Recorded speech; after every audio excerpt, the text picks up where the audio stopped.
it's your boy, welcome to the show. You guys are doing well because I'm having a wonderful day. On this 14th, no, 13th June 2025, we're about to be playing some The Tower, about to be filming a lot of videos. Today is Friday, so it's a day of tournament, which is great. Without further ado, let's freaking go. So we got some mission. Okay. So are we still good for mission? We're that good. No, we're good. We're good for crown. Let's see if the guild sets something. Good, we're getting it. Are they present? 4 days ago. Dude, what the heck? CF is absolutely oh, good. It looks like 2 members will get kicked. At Kali's right. He said, no new relic. Nicely put. Didn't think about it. More relics means more time spent. Again! The fucking record stopped. Okay, so, yep. Early phase of CF, best loud, not control, true, but immediately unlocked didn't do much for me at Levenstone. Okay, so you're saying that CF is not that great. CF is Colonel Field. Entity if. Good. Claim. Grass. Okay, good.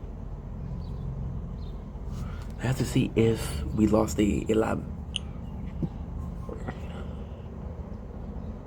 I don't think we did.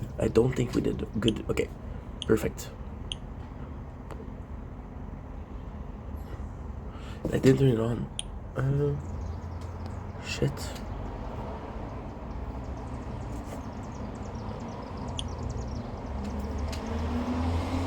Okay, good. It's pretty obvious. I didn't get any new mission. That's crazy. Okay. Okay, that's good. Perfect.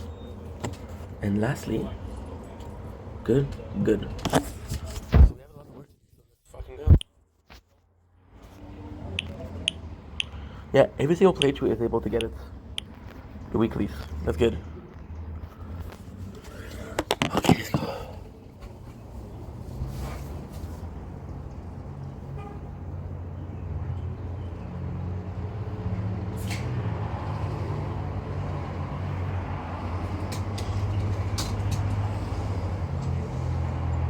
Perfect. Don't think it's your boy. Welcome to part 2 of our nature corner. I am not sure which one you want me to do. Then we have a simple portrait. But technically speaking, the best part about it will be kind of here. We don't really have something. Now we have this, which is kind of nice. However, this, I don't know how long this will last. Then we have this. This, I could put it here. This is where the moon is gonna start, so that could be good. They're making it like an hour of content, so yeah. That's pretty much it. So, what else for you to do? Let's start. You have a lot to do. There's a lot of time.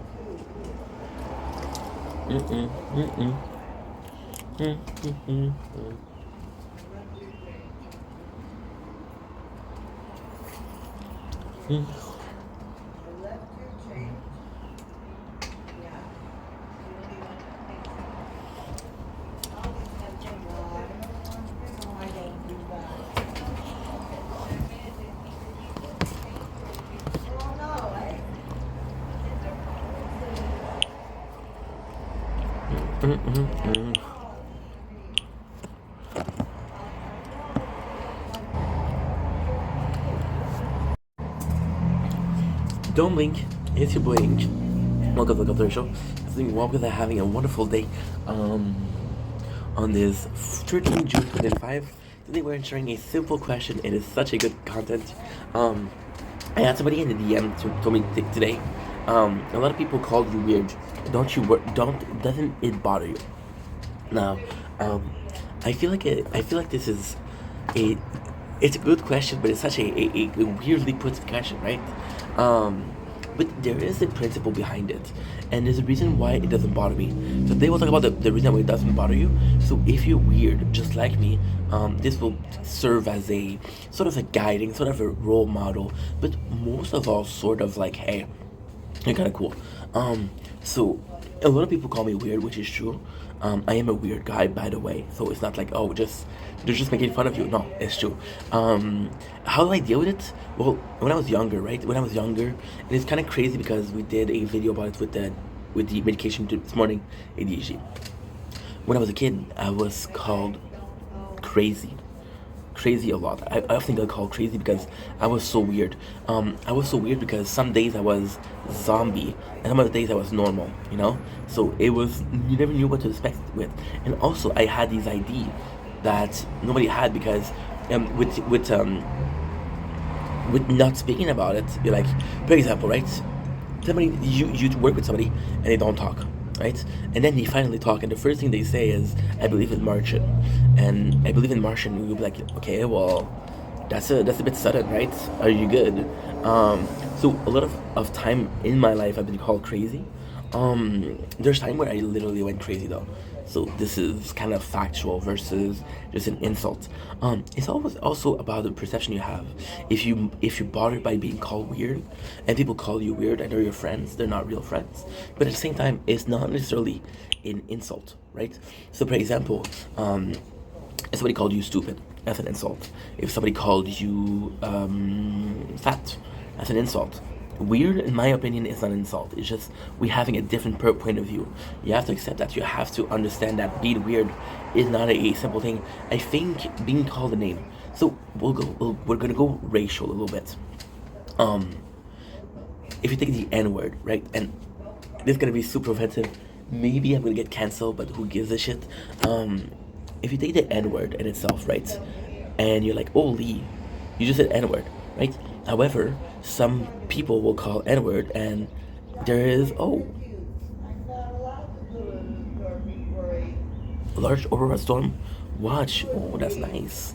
Um, See, with the N word, some people say that in a positive fashion, right? It's like my boy or my homie, and they took the word and they put it positively.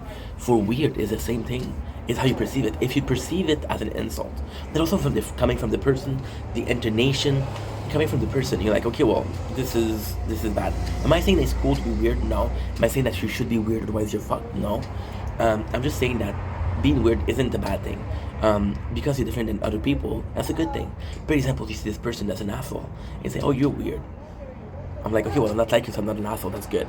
Or there's people that are following a footstep, and you see those footsteps, and you see everybody following A, B, C, and D, and G, and E, and you're like, I don't need to do that. I don't need to do that. And because you walk a different line, you're called crazy. So the concept of, or the context, sorry, of the name calling is also important. But then, even then, it was such a pleasure because I went from being called crazy to be called weird. So already this is more positive, first of all.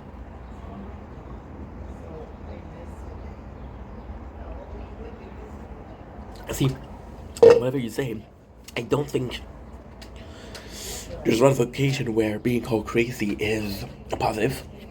However, I can tell you a lot of positive thing about being called weird, right? It's how you perceive it. It's really important. It's really important the way you perceive things.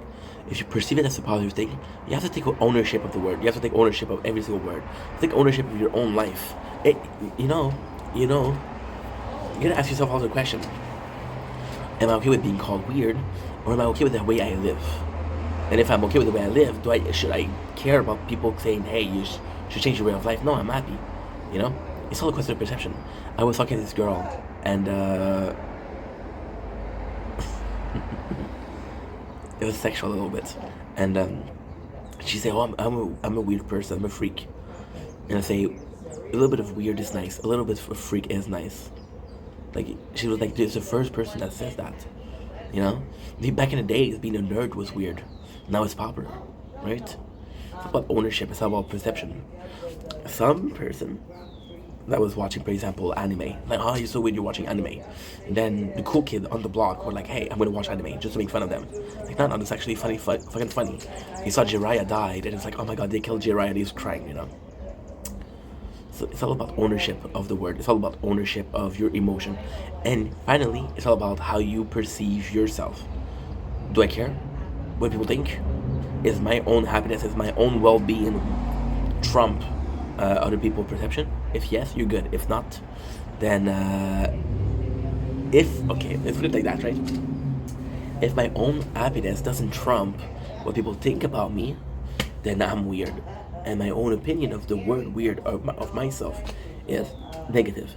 They didn't force me to see myself in this negative fashion. I saw myself in this negative fashion, you know. Like, for example, an hour ago, she's drunk. So she told me shut the fuck up. Right? Now, I was working and I was having a really good life.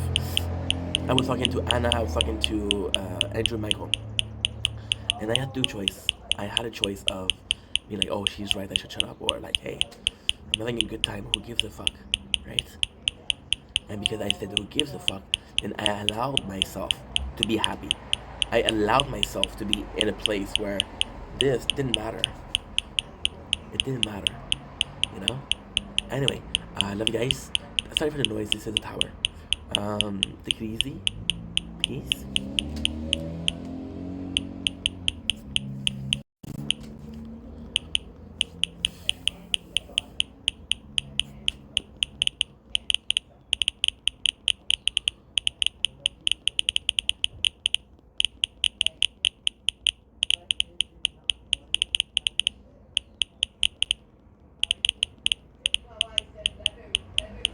Trading good.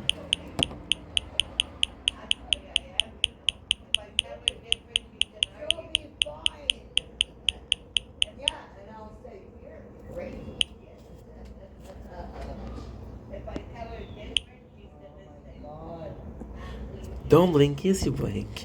Welcome to the Computer Show. Guys are doing well. They're having a wonderful day. Guys, we got really loud neighbors, so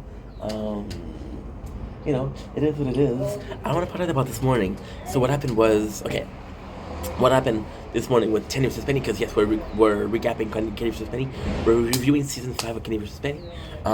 We were doing the disabled people like more. We'll redo it. And technically not. We're just gonna redo Kenny. So we're gonna do Penny is done. Kenny isn't done.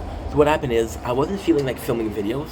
That was filming for a lot. So exactly what happened is at 4 o'clock in the morning I went out because I wanted to see the moon and I wanted to see the sunrise. And I came back and it was already like 6:30, 7 o'clock. Like, oh my god, I don't want to film, you know. So the phone overheated and then I was like, well, I have to cool it down. And while I was cooling it down, I said, don't force yourself to make videos.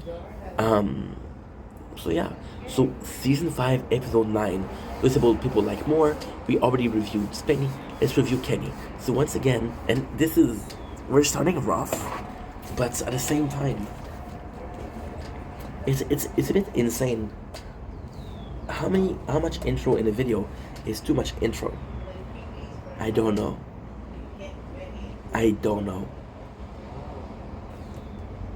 You know what I mean? So Kenny pretend like an asshole. He sees the people with handicap. He gives a little punch to Jeff as a how's it going. He gives like I said, he was talking shit about a girl he fucked, and he's really an asshole. So he goes in, and what he does is he sends them to so the first one, they send him to an art gallery. So the guy who's blind cannot see shit, which is funny because every single one of these activities are taken away from him, from somebody. And then he goes to the music group, right? He goes to the music group, and then it's so fucking funny because the music group, there's this girl Catherine, and it's not her fault. She doesn't have vocal training, right? It's not her fault. She's born like that. It's not like, yo, I decided to be deaf. It's that. Oh no.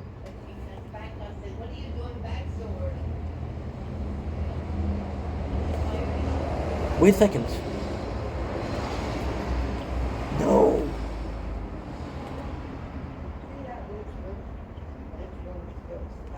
What the heck? What in the heck? They close the computer, which is okay. But they also close every single pages.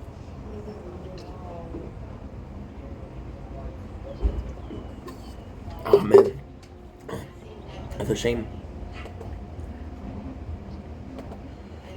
That's a shame, dude.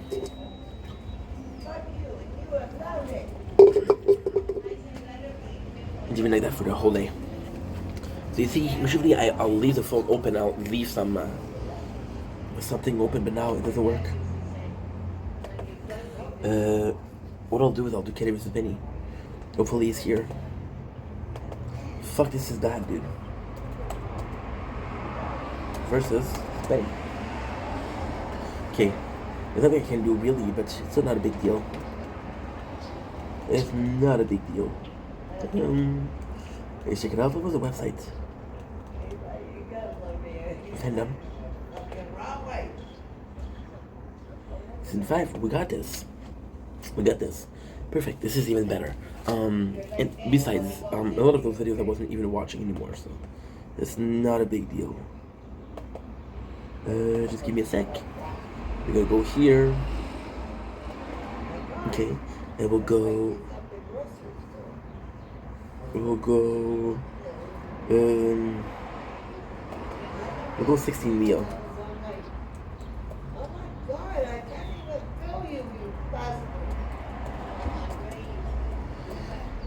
And the sad part is when I'm talking to camera, when I'm filming, they'll give me shits.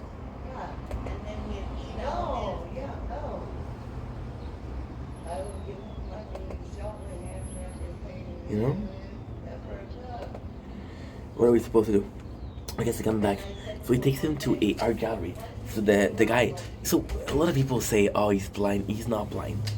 It's another sickness, and I don't think it's fair to call him blind. So he can't see shit. The second one, he does a kind of like a music band, and Tasha does that vocal training, and he says, "You're off, you're off, you're off," and then she says, "I don't have vocal training. It's not my fault." And it's like, "Well, try harder." And then she said, "Can I have some water?" And he said, "If you do it good, you get water." And then even at the end, Jeff, who plays the drum, he's like a little bit of showboating Jeff. And the last one is, and every time, like for example, the art gallery, he's not there. He's not there. And when he comes back, he talks to his mom. And he's on the phone when he comes back, he talks to his mom. And he insults everybody. And he insults his mom. And, no, he's on the phone, and he insults the person on the phone. And then he said, "Okay, bye, mom." So it's kind of funny. Then, during the musical, he's there. And then during the handball, he's there. But he's just being a complete asshole. And then the last one is, he goes to do go-kart. And they're not doing go-kart, only he is. And they're just watching him and waiting for him. And then, so that's how Kenny's strategy is. So you think, what the fuck is his strategy, right? Well, strategy was to say he is Benny. And the whole time, he is Benny, he is Benny, he is Benny, he is Benny. So everybody everybody vote for Benny. No, everybody vote. No, this is so good. This is so fucking good.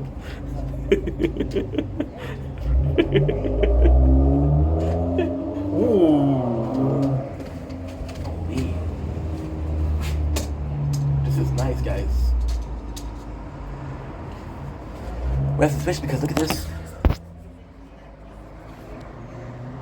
This is beautiful. I'm gonna be filming it.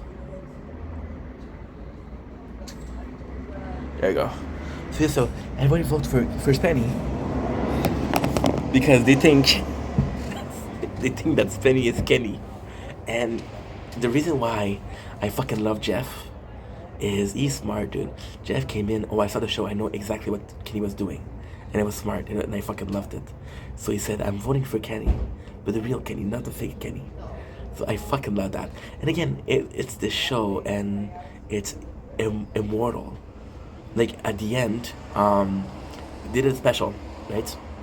They did a special, a Christmas special, and people that were in and people that were in what should we call it, the episodes, they just got the show. Like for example, the little person in the first season who can use their arm fastest. The first one to use their arm loses. Bobby, this guy, and the actor. It was really really good. By the way, I want to start watching Overstern a lot because it's just crazy. That could be actually good. Like honestly, the phone, the computer being bad isn't the worst thing. Over. Okay, I need to be checking our Stern. Okay, I need to be downloading our Stern.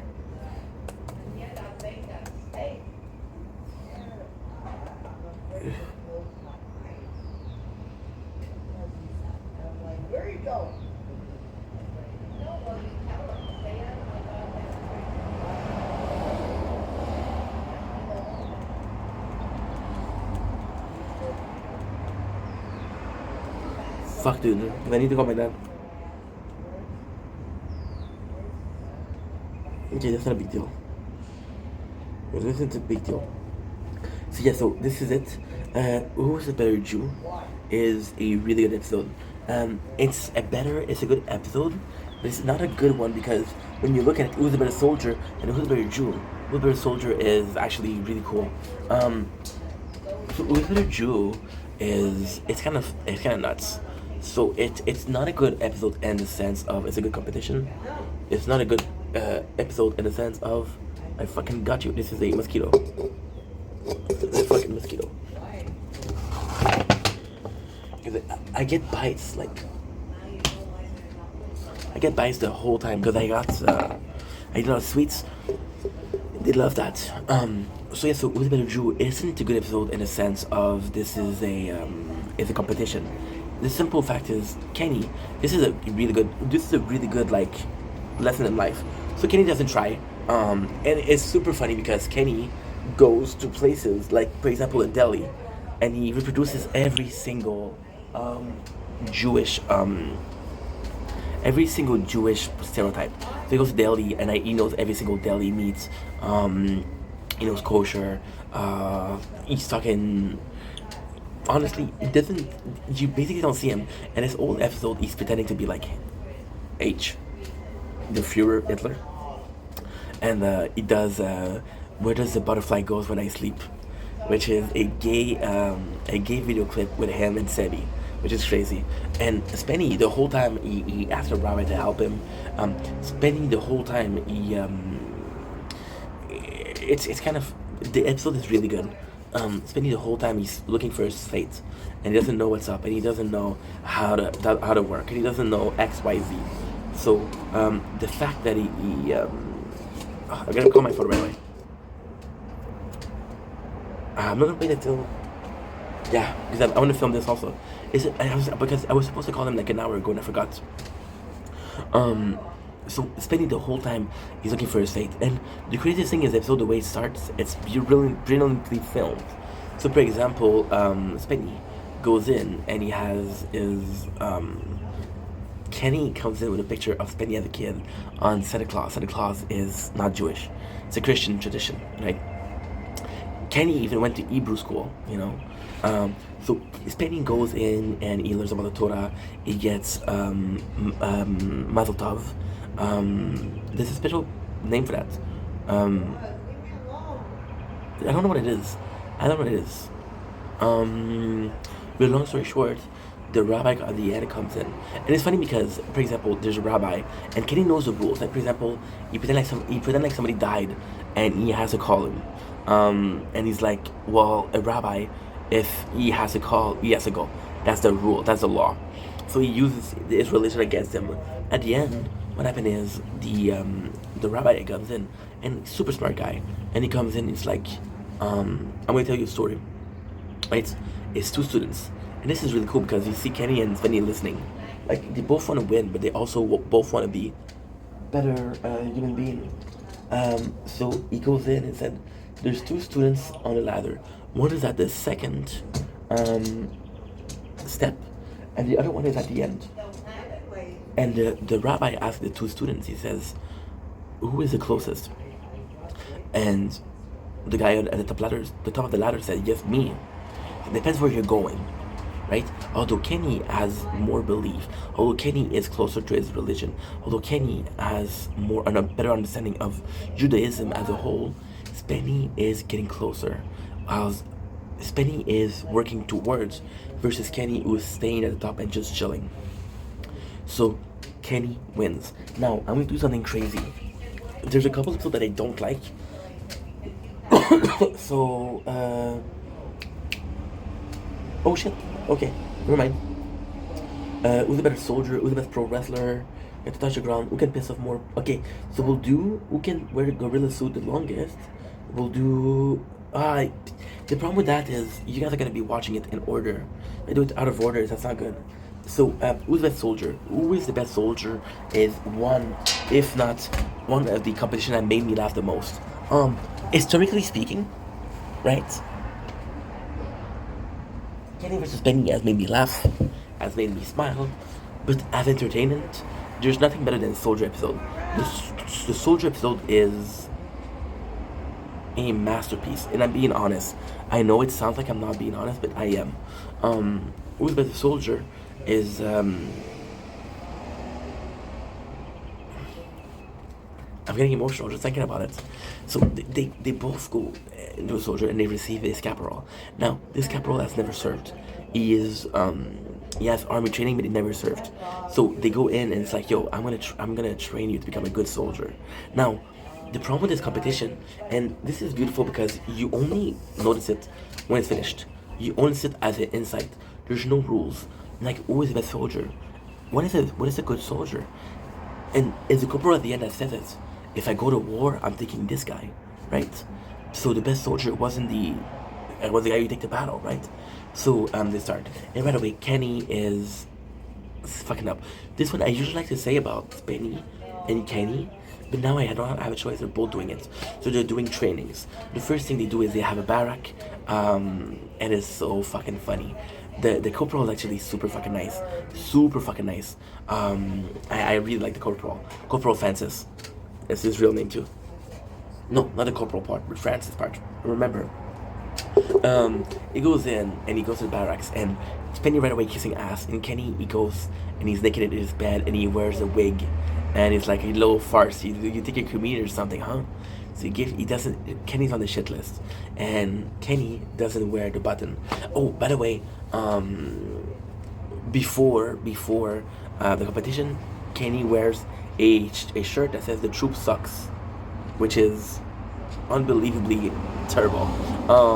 The best thing about this is Kenny goes in and he's a shitty soldier, but Kenny did something that Spenny didn't, and he said, "What is the mentality of the army?"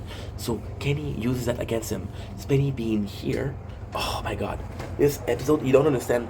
This episode was life-changing for me. Life-changing for me. The biggest lesson I've learned in life is out of this episode. You don't understand. You don't understand. I can't say it right now. Well, I can say it right now. So basically, Kenny knows that it's a group. There's no I and team. Spenny and Kenny are a unit. So Spenny being perfect means nothing if Kenny is not perfect. So Kenny understand that it's better if they're both like normal, right? And this is such a good movie. This is such a good show. Like I didn't remember. I'm gonna have to call this my favorite show though. I'm sorry, I don't have a choice. I don't have a choice. I don't have a choice.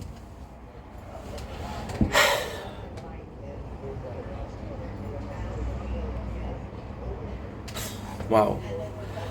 Kenny knows that Spenny will get. So, for example, Kenny gets prepared and he doesn't button up his shirt correctly. He doesn't tie his shoes properly.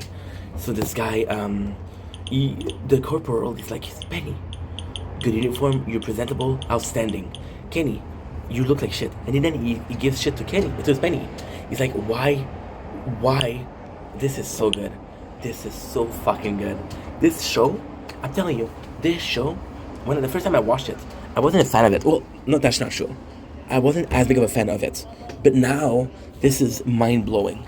And it's kind of like this episode. For some reason, it's not the first episode that I don't think anybody that has watched the show will say, "Hey, this is my favorite episode." However, it's so important. So Kenny comes in, and so the couple was like, "Why is he not looking like you?"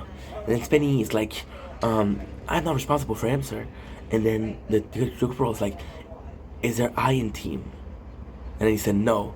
And the funniest thing is, he's gonna wear a he's gonna wear socks, and Spenny's gonna try to snitch. So he tells the corporal, "Only one pair of socks, sir," because he's only wearing one socks, and you see Brennan laughing, and it's just so funny.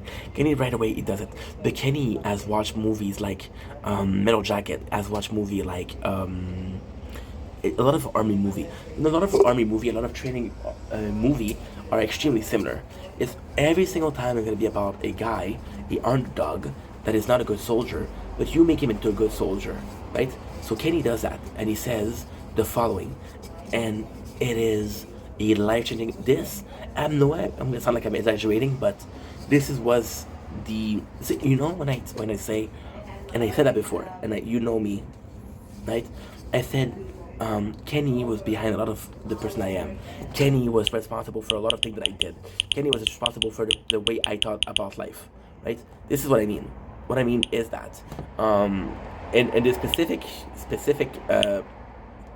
I would say, in a specific optic, Kenny says, sorry, I'm so unfocused today. It's a bad ADHD day. You got them talking, I got the tower. I need to call my father because he's gonna get mad at me otherwise. So yeah, it's really busy.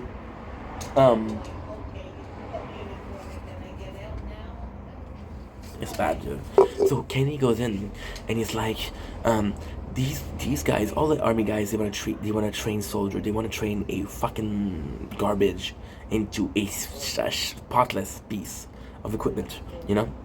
And then Spenny does something horrible. Kenny said that Spenny absolutely gonna get better. See, Spenny right away came in at 100%. He has nowhere to go but down. I'm gonna come in, and every single time I'm gonna improve a little bit and a little bit and a little bit. So I got nowhere to go but up. You understand what I mean? So Spenny start here. There's no here. So all the way you can go, the only way you can go is here. And Kenny is here. So at first, the first impression is Spenny's like, "Oh, this is a perfect soldier." But then he fucks up. Spenny loses some points. When he sees Kenny, he's like, "Oh, this is a piece of shit." But every time that Kenny does something good, it's like, "Well, maybe I was wrong about him." So this is brilliant, and this is a rule that I use in my entire life. I don't care about the first impression. I'm always gonna do underwork. I'm always gonna be under. There's another word for that. I'm having a hard time today, but always gonna be underachieving because I'll have nowhere to go but up. And this is something that was so impressive. So he goes in and it works. So for example, the first training that they do is they do a obstacle course, and then this is beautiful. So Kenny goes in and he's and this is important. So you see how I told you how he was gonna do better and better and better and better and better. Well, the first training that he has is an obstacle course, and Kenny pretends like he's sprained an ankle. So he shows you how to sprain an ankle. So he damages it by twisting it, by slapping it, you know. But then when he's on break, he does a photo shoot which is Tasteful News. So he gets naked in the forest and they take pictures. Super funny. Tasteful News with Kenny. You got Sebastian. Oh no, you got Jamie. That says you're a forest nymph. I like Jamie, but I prefer Sebastian.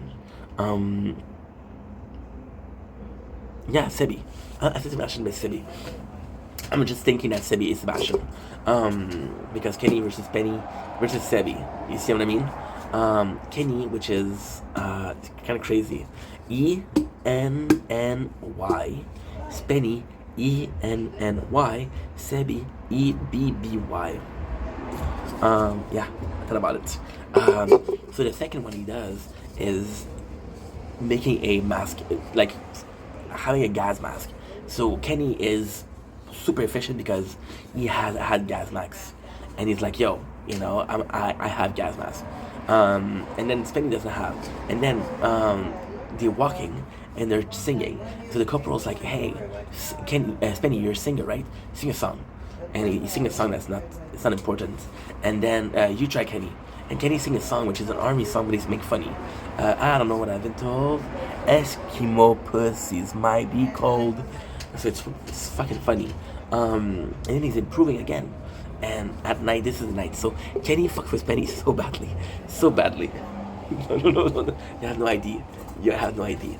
So, in the first, after the first season, after the first trial, Kenny punches Spenny, and then Spenny's like, permission to punch him, sir. And then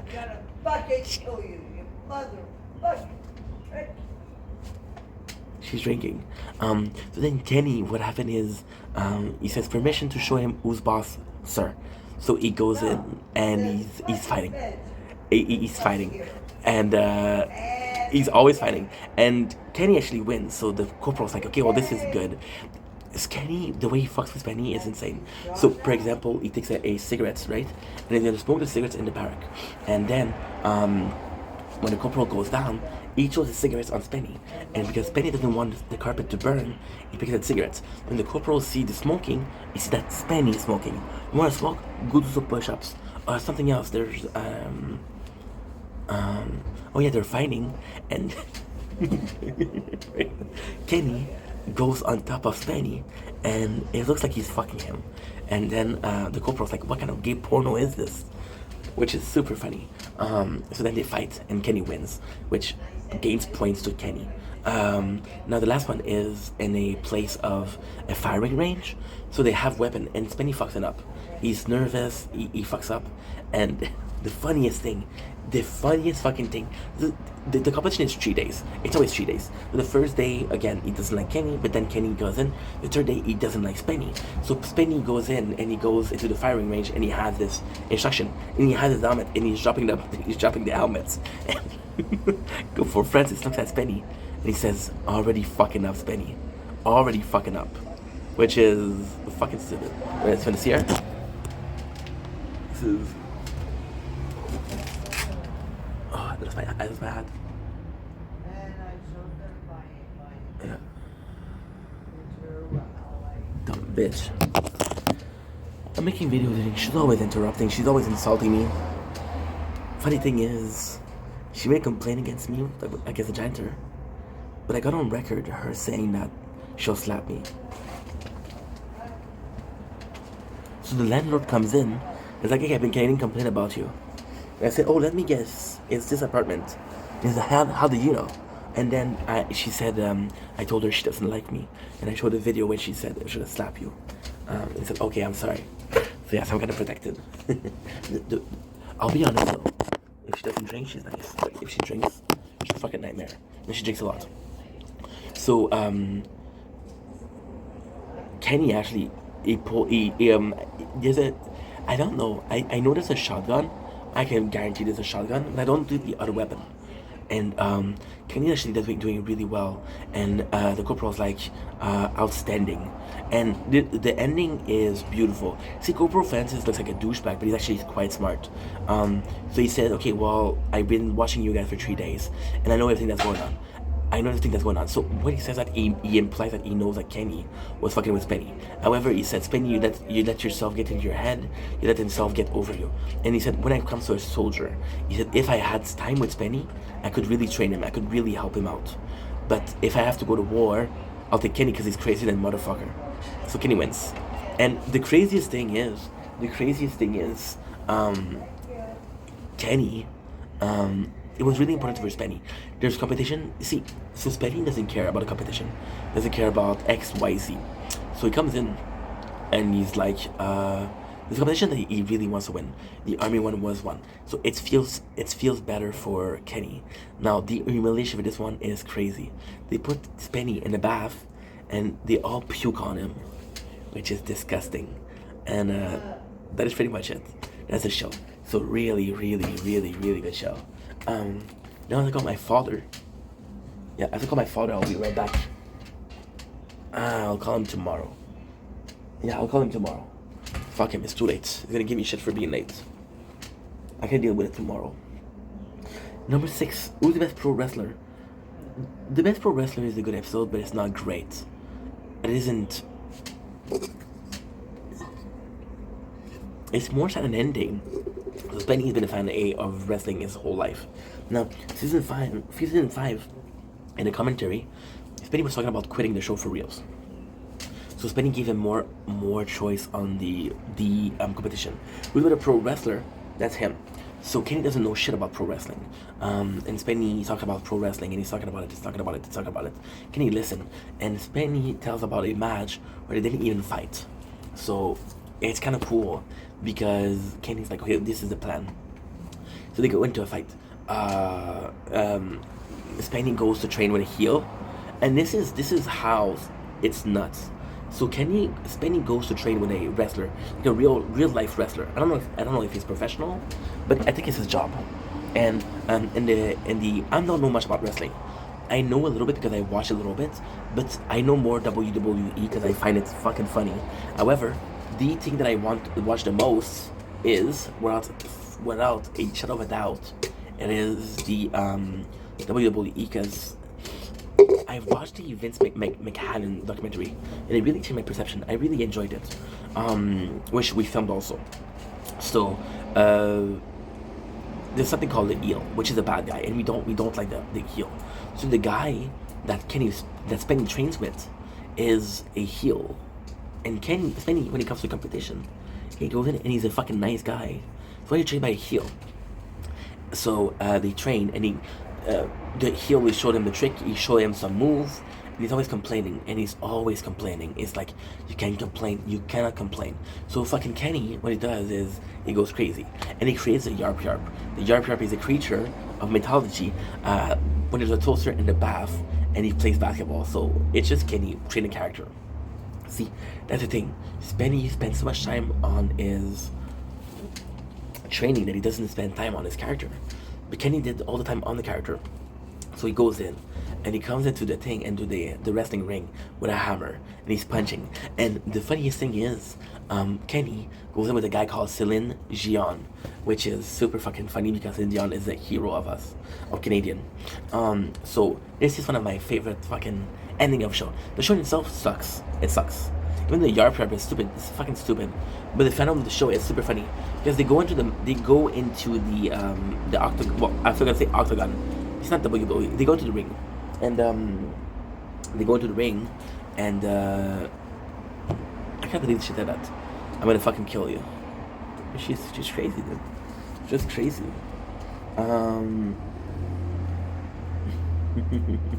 So they go in, and Spenny partner is an asshole. Not in real life, but the character he's playing is an asshole. So when Kenny and his trainer goes in to fight Spenny, the partner, he turns against Spenny. And the funny thing is, he gives him hammer. I don't know if he hits with a hammer for reals, but it is kind of fucking crazy. I live in a rough neighborhood, right? I love it though. So yeah, they all turn against Spenny, and Spenny like, he breaks characters, and the guy that's here is like, I don't know what the fuck I watched. This was not wrestling. However, I had to give the competition to Kenny.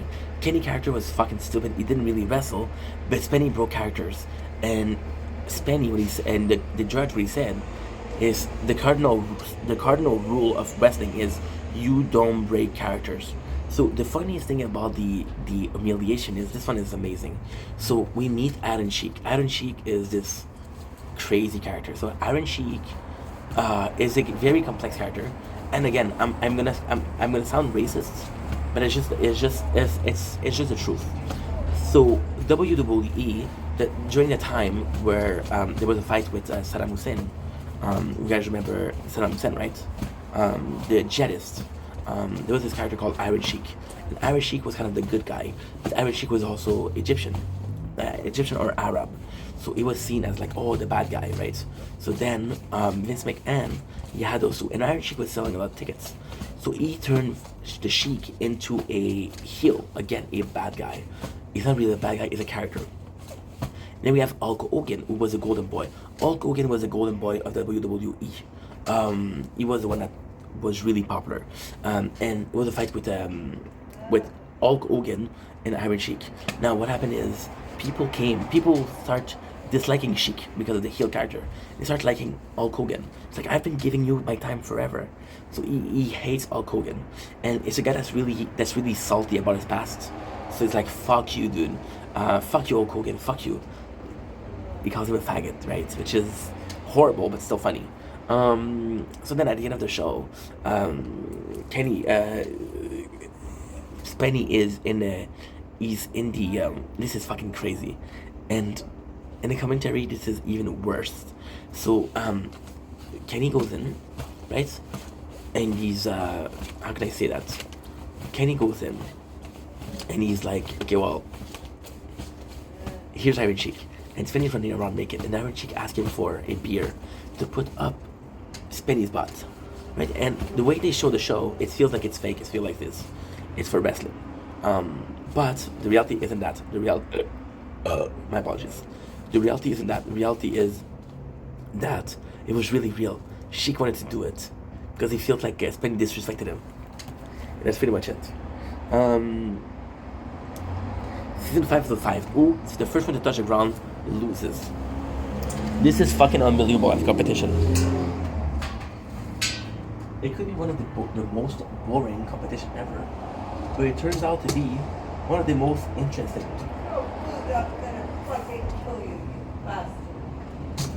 Again, you see? So yeah, I'm gonna call my father. It's too late.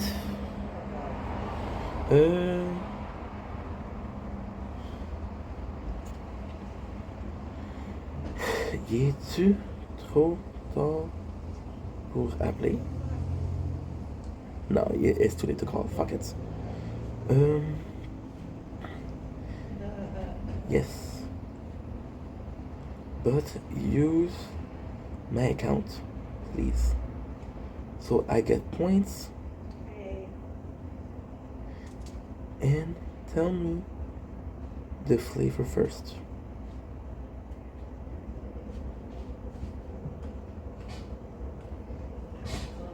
There you go, my mom. So, first one to touch the ground is insane. Like I said, the competition is about the first one to touch the ground. So, at first it's kind of boring because they put a round all thing. So, Spenny has put pots everywhere. So, you can walk on pots. Gotta touch the ground, gotta have the team help you, whatever. Kenny's like, as long as I stay here, I'm good. And then Kenny uses rollerblade and moon boots. So he's technically not touching the ground. So see, with the rollerblade, the wheels are touching the ground, not the boots. And with the moon boots is what? The moon boot is, you see this? This is it, right? You got the, like, it's like a high heel. You have this, that is a empty circle. And in the middle, you have a, fucking mosquito. In the middle, you have like a spring. So when you go with a spring, you're jumping back and forth, right? So it's actually really cool. They used to do these a lot. They don't do it anymore because people were getting hurt. But it's a really cool thing. So you're technically not touching the ground. You're basically in the air. And the reason that's for that is because the moon's gravity is different. So you're jumping high, low, high, low, high, low.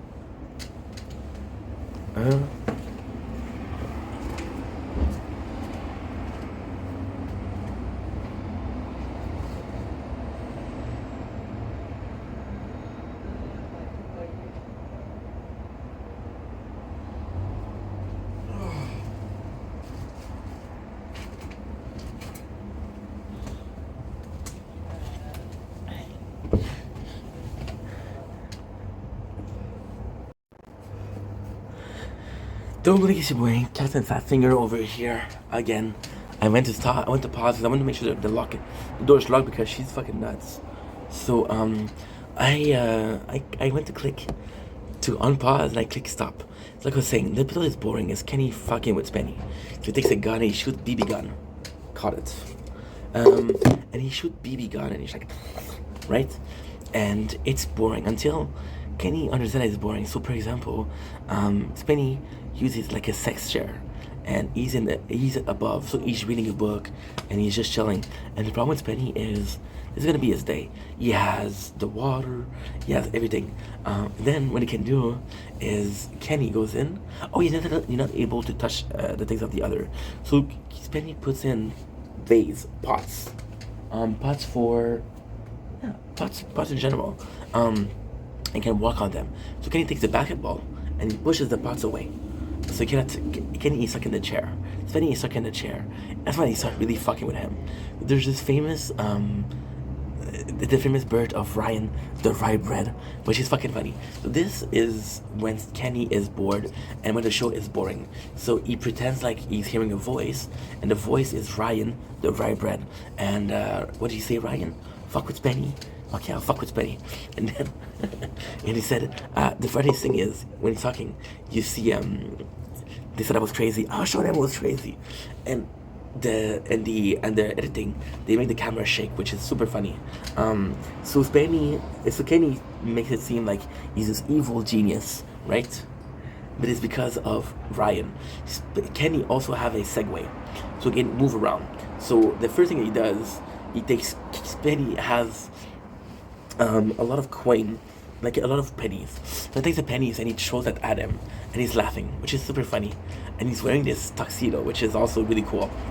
Or he puts a heel beneath him, and it's an electric heel. And then he said, "Tell me, Mr. Rice, I got a riddle for you." And he gives the riddle, and then Spenny says it's a whatchamacallit, it's yeah, he said the riddle and then say heel. So then, because he said that, Kenny's like, "You won again, Mr. Rice. You won again." So it's super funny. Just Kenny fucking around with Spenny a lot. And Spenny, the way he was thinking, he was like, "Yo, I'm gonna go, and I'm gonna go on the boat because it's not on land. I'm not touching the ground. I'm touching the water, and we're just gonna have some fun and just party." And then he's wearing a uniform, which is like a sailor, right? And it's so fucking funny. And he's wearing this uniform as a sailor because he has a friend called Jonah. Jonah is kind of he's a bit odd. He's like a good guy, but it's a bit questionable, if you will. So then he dress up, and Kenny goes in. Kenny goes in and he's assaulting Spenny, and Spenny says, "I think it's funny that the public knows, but he doesn't, right?" So he's like, "Oh, you love semen, huh?" It's like, "Yeah, I like semen. You love drinking your own semen. I hear you at night drinking it." Semen like a sperm, which was hilarious. But then Spenny is kind of stuck. I'm gonna go in because she's annoying me. She's annoying me. When she's not drunk, she's nice, but when she's drunk, she's crazy. Like, she'll come tomorrow and apologize, but for today, I'm gonna go in. I'm gonna charge the phone a little bit. It's gonna feel good.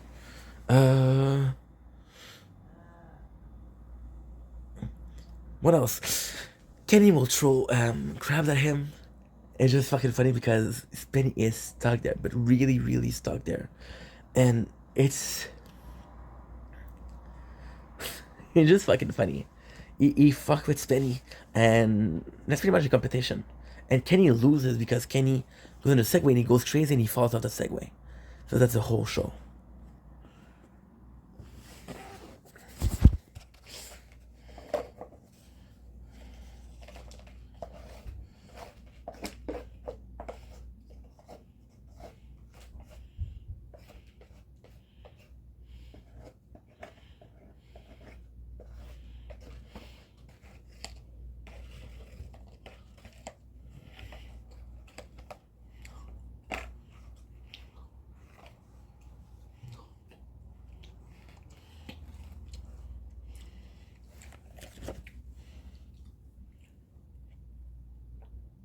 I'm gonna fucking kill you.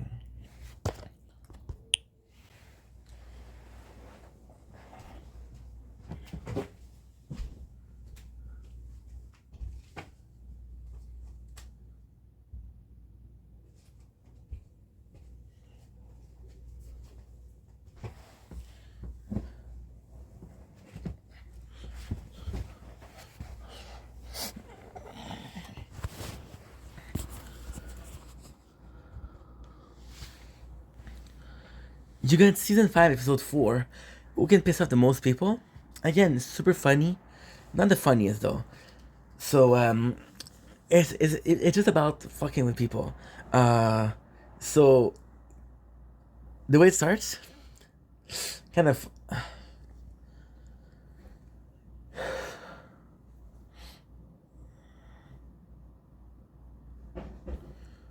I'm sorry, guys. I'm a bit pissed because I can't do shit. She's old. She's drunk. So it's not like she's mean. But fuck, she's mean.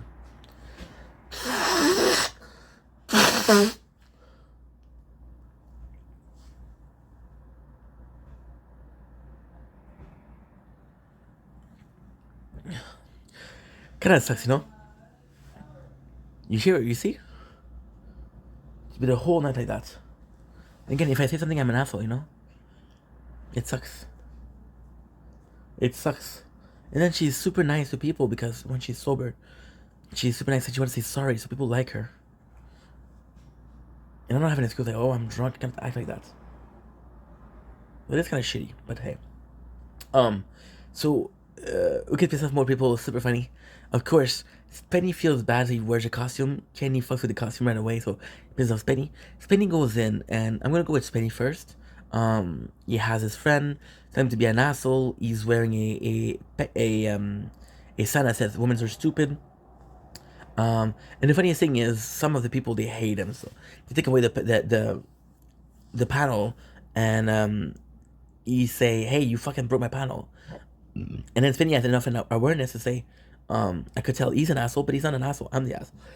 And he has a friend that's helping him say what to say. For example, there's this person that's wearing white pants, and Spenny being super fruity. He's like, you're wearing white pants after Labor Day. You should get a fine. Spenny pretends to be a police officer. He puts in the work, you know, and gives tickets, parking tickets. He pretends to be a ice cream parlor. So he sells ice cream, which is way too expensive. And he's pissing off people. But the funniest thing is, he pisses off people without even realizing it. So, for example, right, you write this letter, say apologize, and then he meets these people. I don't know who they are. They're crazy though. They're fighting against him, and they're fighting, and they're arguing, and he's making them really, really mad, and he pisses a lot of people off. It's kind of funny, but more than that, that's pretty much all he does, right? So he did try a lot. He did try. Then we have Kenny, who is out of this world, bro. The first thing he does is he goes to a baseball game, and he says, "Can I please have the balls? Can I please have the ball? I'm gonna show it." And if the people are nice, they say, "Okay, sure." And he takes the ball and he throws it the other way. So he throws it super far the other way. That's an asshole move, if anything. So then another thing that he does, he's gonna go in the busiest streets of Toronto because they're in Toronto, and he pretends like his car has a what should we call it? He has it's not working, so he blocked the traffics on himself, which is people are honking, they're honking, they're honking, they're honking. Otherwise, he's gonna go to a baseball game, and he's gonna pretend like he's from the other team. They have a mascot, and he's fighting against the mascot, so he makes a lot of people angry. He goes to a woman defense class, and he gropes a woman. Now, I don't know if it's fake, but it's something crazy. So he makes them mad. Otherwise, what he does is, yeah, nothing that he does is he flies a plane saying Jesus suck, and yeah, and he won. He made a lot of people. He made a lot of people angry. He also trying to make the team angry. So, for example, trying to make Brandon buy fucking with his equipment, but the equipment work, and Brandon's like, "You don't bother me," and he slapped Jamie, and Jamie's pissed. But it's just fucking funny, and he's like, you cannot piss off the same person twice. Otherwise, and that's a good thing because it would have been just Kenny fucking with Spenny the whole show, which I kind of wanted to see, but hey, another time, right? What is the next episode?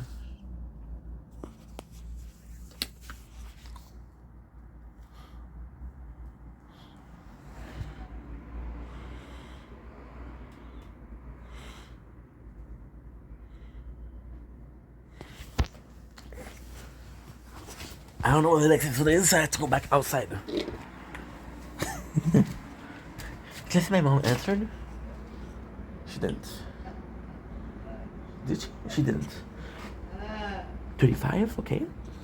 The next one is who can wear a gorilla suit the longest? It's not great. People love this episode, I don't. They just wear a gorilla suit and they're fucking with each other. It's boring, it's boring. Get Spenny talking about, so it's really warm. So they're putting ice pack, they're putting fans.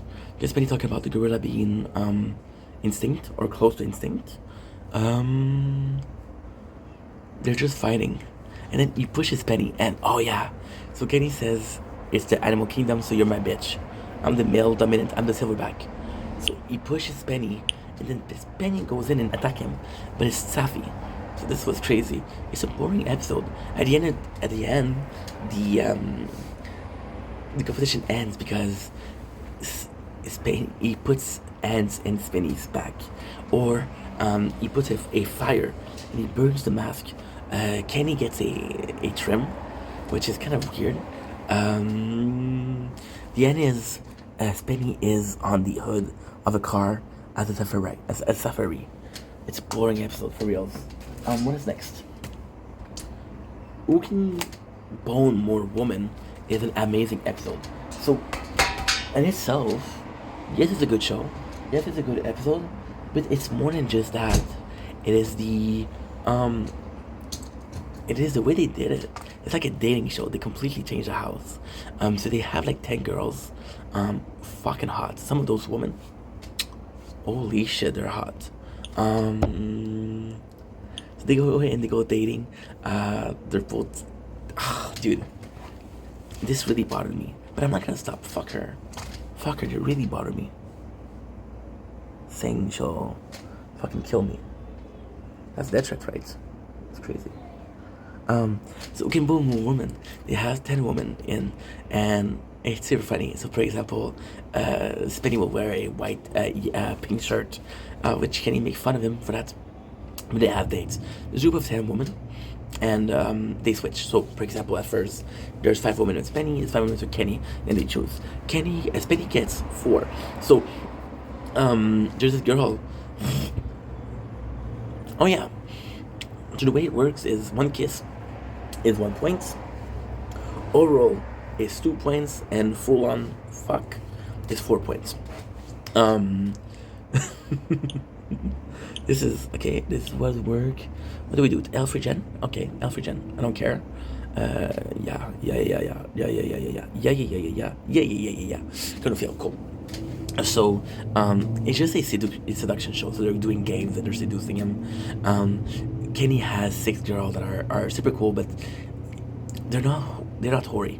I think he kisses 2 girls. He kissed the Egyptian girl, which is fucking hot, and he kissed the blondie, which is fucking hot. And he's like, if the camera weren't rolling, I could kiss you. You know, so he doesn't get a lot of points. And he kisses a girl, and because she's Egyptian, he says, it tastes like hummus. Now, Spenny has 1 girl. Is Issa Marie. She's super cute. She's really cute. And he's like, I could date her, but I need to win this competition. So he sends her home, and he keeps 1 girl, which is Tara. Tara, who is really into him, and Tara, who is sucking his dick a lot. So that's a competition. Tara is sucking his dick, and then Kenny is losing, and then everybody tells him. And the girls, the funniest thing is they go into a hot tub, and Spenny's like, "Oh, I'm getting a lot of points," and then it's so fucking funny because Kenny is exposed him. It's like Kenny had a really nice girl, but he left her to get more points. And then it's like, oh, this is so rude. And Spenny's like, yeah, but I want to win. So you see the girl would discuss it with him. And he has more points. One of the girls, I don't know who, because they don't show who. She said, how is he winning?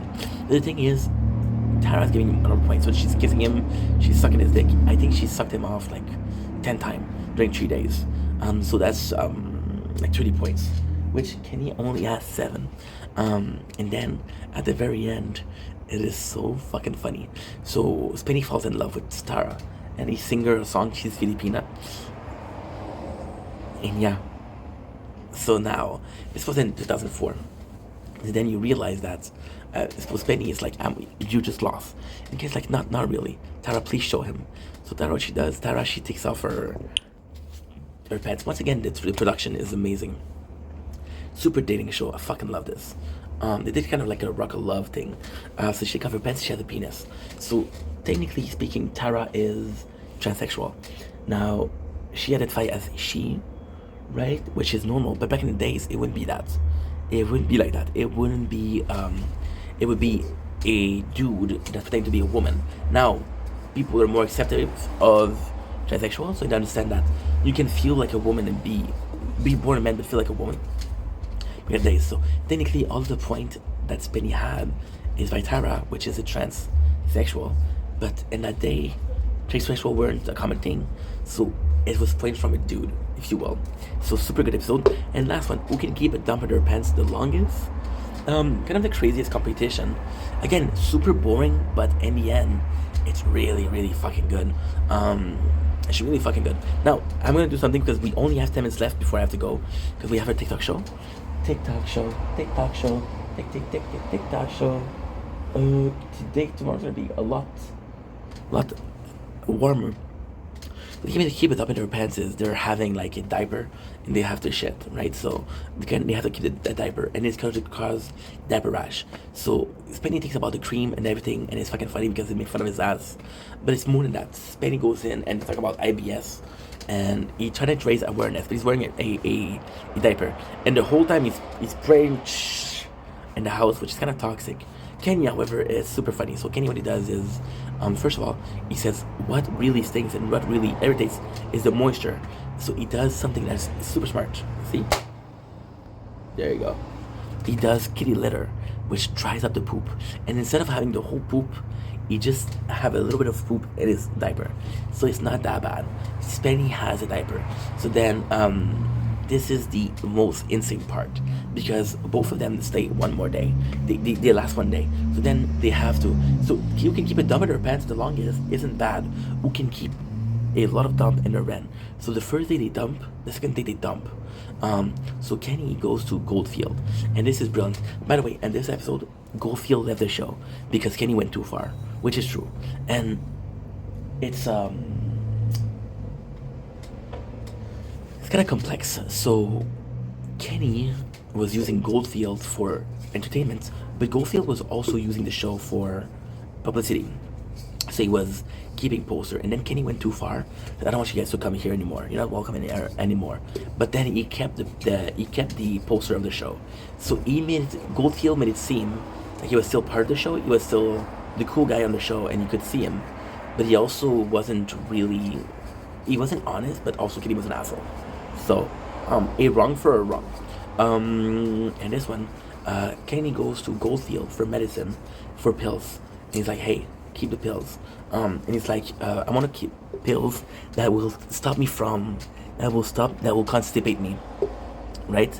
And then, this is so fucking funny. He takes pills that are constipating. And what he does is he goes out and he trades the pills in the box for something that is diarrhea. And then he goes back home and he shows Penny that he's using the pills, and he says, those pills are mine, don't touch them. They're constipating. So then Penny's like, this is a stupid idea. But then he's like, this is a brilliant idea. So what he does is he goes to get the pills, right? This is fucking amazing. He goes to Goldfield to get the medication, and he takes the boxes that Kenny left, the box with switch medication. So instead of a constipant, it's a laxative. So Penny takes laxative, and then Kenny talks to the camera and said, wanna know why he's shitting? Because he took laxative. Did I give it to him? No. So then again, that's it. That's a competition. They do competition, and Penny has, this is disgusting. He just keeps on pooping and pooping and pooping and pooping and pooping. But Penny loses. And that's pretty much it. That's a competition. So great show, great season. Now, because we have some time left, what I'm gonna do is something a bit special. We're going with season 6, and we're gonna go all of the episode, and we're just gonna talk about it. Who can 69 the longest? Who can squeeze more boobs? Who's the bigger idiot? And who can keep? Okay, who can 69 the longest? Boring, horrible. Who can squeeze more boob? It's a great show, but kind of boring. Bigger Idiot, one of my least favorite show. We can keep its head on the chicken coop the longest. Brilliant. We can get further with the other guy's mom. Brilliant. We can win the cockfight. Okay. With the black guy like more part 1, part 2. It's good, but at the same time, it's one of the craziest shit. So it's kind of like craziest shit, but it just goes too far. We can have more fun. It's okay. Who can be? Oh, wow. Who's better basketball coach? Not good. Who does produce the best commercial? Okay. Who can put out the best play? Somewhat good. We can say the 9 and the longest. Ooh, season 6 is 14 episodes. Okay, okay. Damn, okay. And that's it for us. I'll see you guys tomorrow. Love ya. Take it easy. Peace. Sorry about not being in the mood. It's just like, imagine somebody, even drunk, they tell you I'm gonna fucking kill you.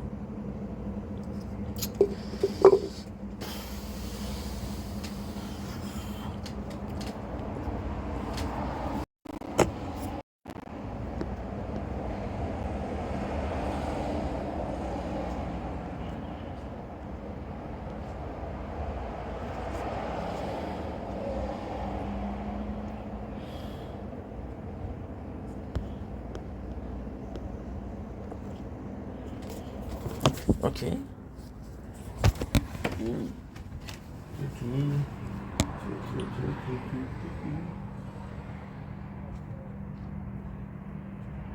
Oh, shut the fuck up.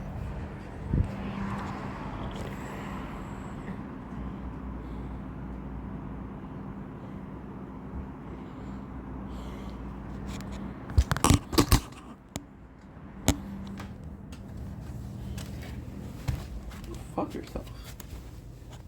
Who are you talking to? Who are you talking to? Fuck you. Go fuck yourself. I'm recording. That chat. Call the cops. Freaking read.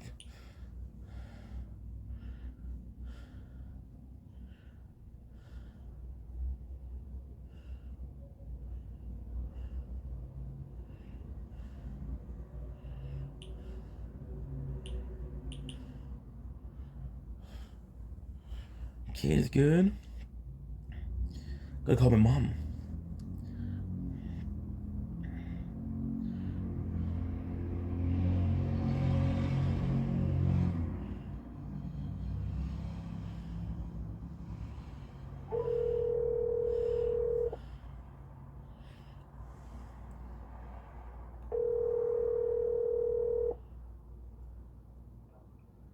Hi, Jeff. Hi, mom. How are you? Okay, how are you? Good. Are you working?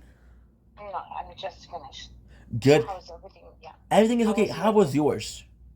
I'm okay. It was very busy today. Yeah, it was busy. Very, yeah, Well, at least you got the very hours, right? Yeah. Ma, So at least, yeah. the whole thing was bullshit. What Today happened? the bus was okay. Okay. I don't know why it was okay today. Okay. So what happened? No, it was okay. Okay. Okay. I'm a bit in a bad mood Why? because you know I make videos on the balcony, right? The what? I make videos on the balcony. You know that. You have what in the balcony? I make videos. Okay. Okay. Yes, And? right. So Okay. I've been making videos for 4 years now, Okay. and nobody complains. But there's this neighbor.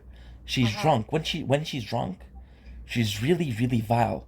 She'll go out of the house, like right now. I just talked to Musa because like I made a complaint. I finished today. I finished early, so I just finished making videos. So the first time she said she gets really drunk and she say, "Shut the fuck up." She told you that? Yeah, Okay. but I ignore her because I know she's drunk. Yeah. So I ignore her. And then what she said? Okay. What? If I see you, I'm gonna fucking slap you. You tell Musa. Yeah, I know. I recorded it. I filmed it. Perfect. I didn't That's film good. it. I didn't film her, but I was filming the video and you can hear her. Okay, perfect. So I told Okay. Musa, and Okay. Musa, you know what he said? What? Well, she complained about you and you complained about her, so it cancels out. I said, okay. What she complains about? Parce que parfois lorsque tu es couché chez moi, tu étais loud. Yeah, but I was in the same. I was in the same room. Anyway. Okay, I was in the so same room. now. So now, so for 1 week, she leave me alone, right?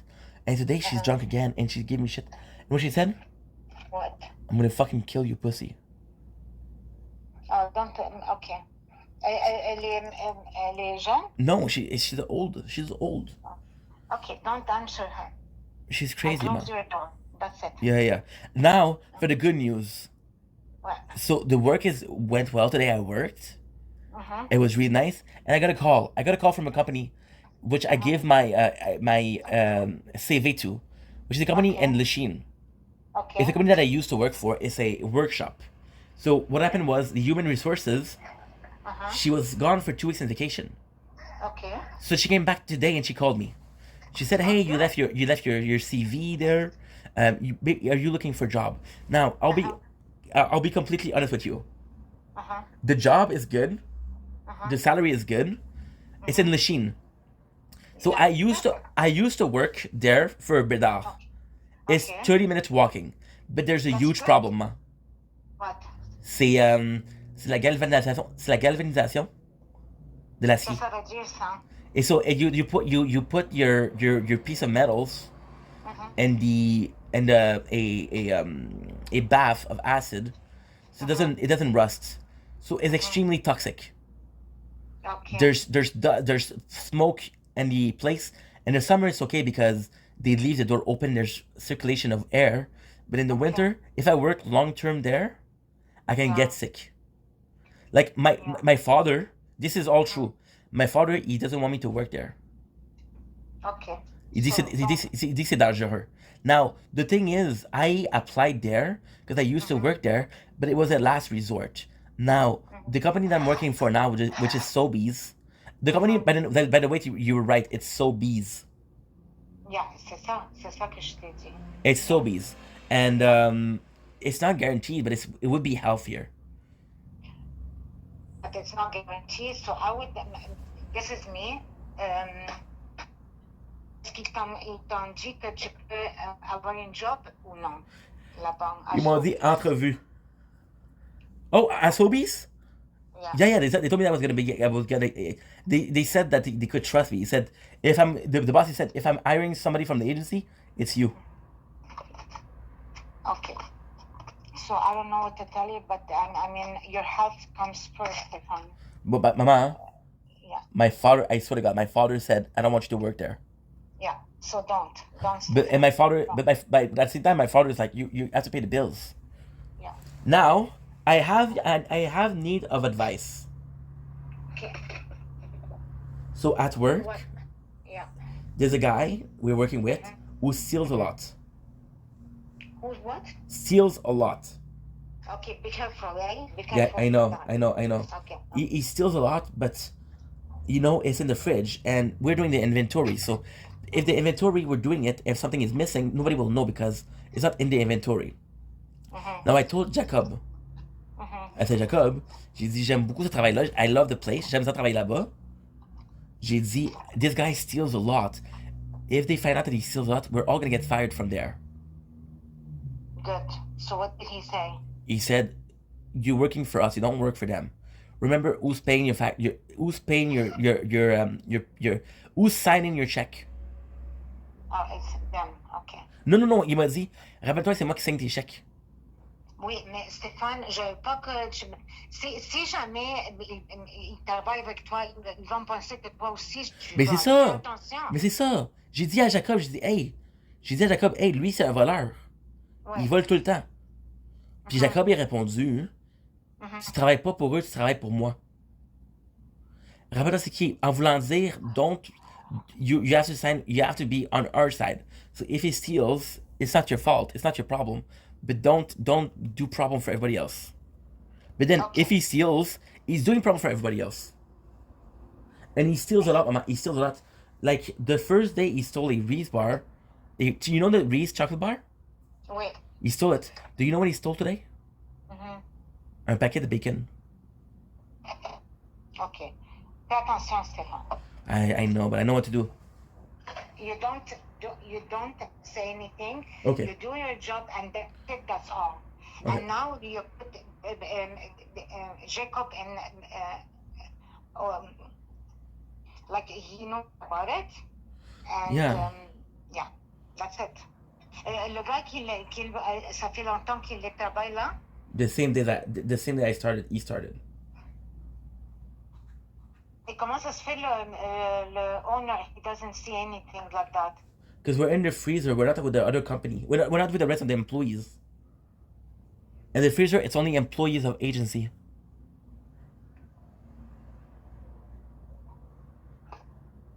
Okay. Most of the employees are emptying trucks or filling up truck. We're working inventory in the freezer. C'est un autre département. Ouais, parce que si jamais tu le dis au patron, c'est pas, it's not good. Well, yeah, but Mama, he's gonna figure it out no matter what. Like if he steals a chocolate bar, nobody's gonna notice. But when you're stealing a pack of bacon, it's $25 or something like that. I don't know what to tell you, Stefan. Let me think about it, and then I'm gonna figure it out. Because, like I said, the right thing to do was to speak to Jacob. Right? The right thing to do, yes, you have to tell Jacob. I did tell Jacob. But, okay, so demain, lorsque tu vas... I don't work until Monday. Okay, you tell him, now I am in the freezer with him. If he steals, they're going to think I'm stealing. No, they're gonna think that we're all stealing. Exactly. So can you find a solution? Because I like the job. I don't want to have anything to just jeopardize the job. But I did say that, Mama. I told him already. I told him this guy is stealing. And wait, give me a second, Mama. I just want to close the door because it's kind of cold outside.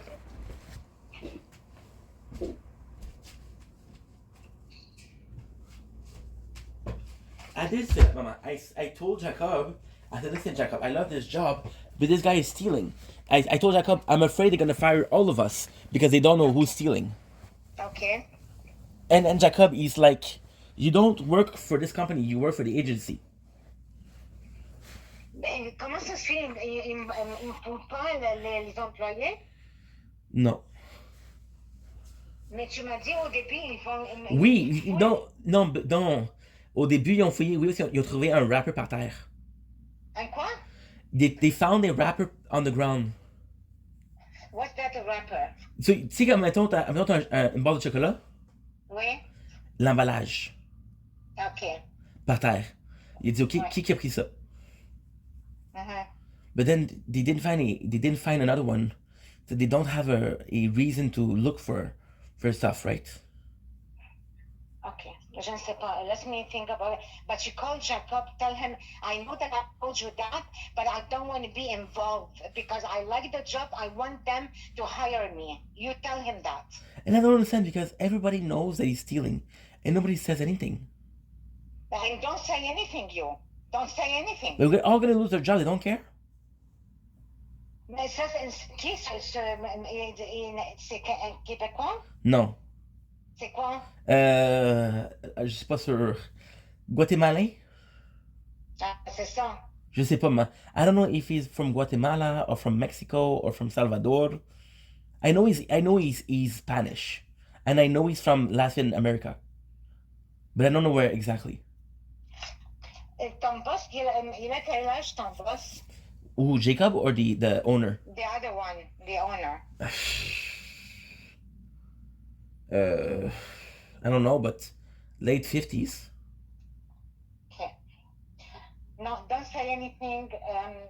I'm gonna think about it and then I'll let you know on Monday, okay? But it's a complex situation, huh? Oh, yeah. It's not a nice thing. Anyway, but how are you? How was today? Today was busy? How come? Yeah, tomorrow is, yeah. And so I'm tired, Stefan. I wanna take my shower and sleep because I'm very tired, okay? Maman, Yeah. merci pour les conseils. Il n'y a pas de problème. I love you, Ma. And I'm happy that today your day is finished. I wish you tomorrow to be less busy. Yeah. And you're a rock star, Mom. Merci, Habib. I love you. Just open your. I check every day. There's nothing. Perfect. Okay. Anyway, you're gonna find that. Okay. Oh, Mama, did you Oui. did you see my text? No, but I didn't see. I was working. I'm not allowed the phone. No, I It's text not you a couple minutes ago. Hold on.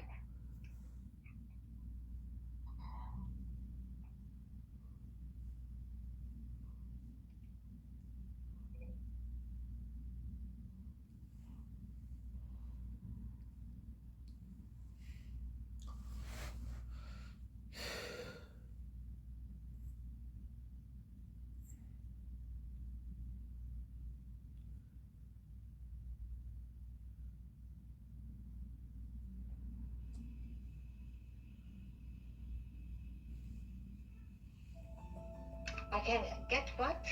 What pint? What's that? Points. Point. So, you know the stores, they said, hey, if you order, okay, you remember McDonald's? Yes. You had a card that if you buy six coffee, Yeah. they'll give you one for free. Yeah. It's the same thing. But I'm ordering from Amazon, Stefan. But no, the website is cheaper. The what? The website is cheaper. Ok, Stéphane, demain, parce que je suis fatiguée et je peux comprendre pas là. There's no Okay? problem, Mama. Have a nice evening. Okay. I love you. Thank you. Good Okay, night, Mama. thanks. Okay, bye.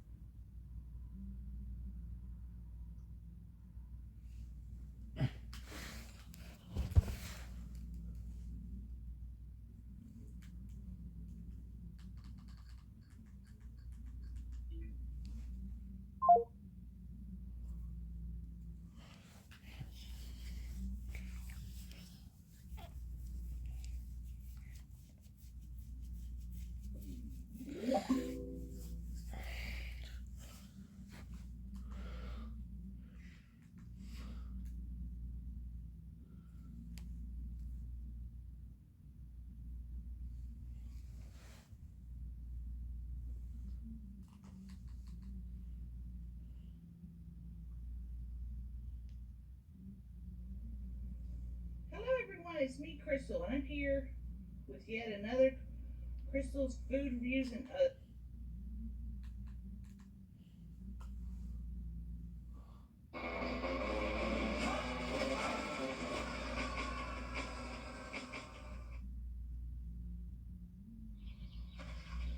Quand c'est propre, ça fait rêver. Le nouveau H2 Pro de Vileda, avec 2 réservoirs séparés, pulvérise de l'eau propre, nettoie efficacement et emprisonne la saleté dans un réservoir séparé. Le nouveau système H2 Pro de Vileda. Hello everyone, it's me, Crystal, and I'm here with yet another Crystal's Food Reviews and other things.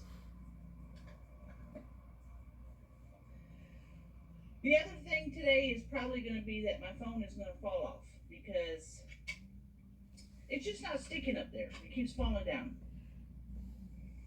Today we're doing a special thing. I like to try new items, right? Well, Taco Bell, which isn't new, has a new series of meat products. And the meat product is called Cantina. Party Man. Why would you put the chips upside down in the bag? Look. You're supposed to have nachos, and look what happens. They put them upside down.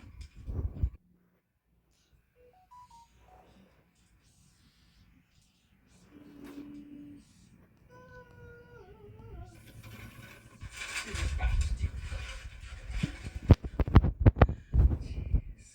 Ooh.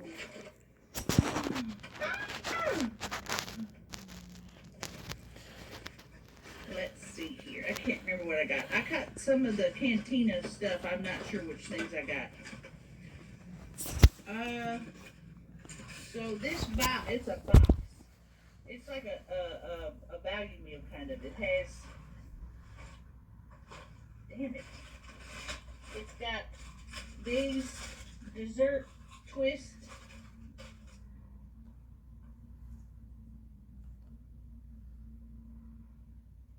Dessert twist.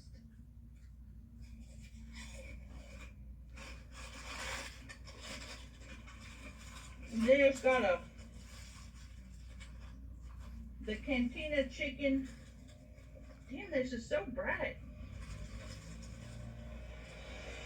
What the hell? That was a child. Cantina chicken quesadilla. Ooh, it smells good. And also in that box, they have some avocado stuff, guacamole, which smells good. Sour cream, which on the website it says low fat sour cream. Why would you want want low fat anything? This is Taco Bell. We're not trying to be on a diet. Get regular sour cream, not diet sour cream. It's asinine. It doesn't make any sense. You mean to tell me that everything you have in here is going to be anywhere from 500 to 50,000 calories? 50,000 calories, and then you're going to do this bullshit right here?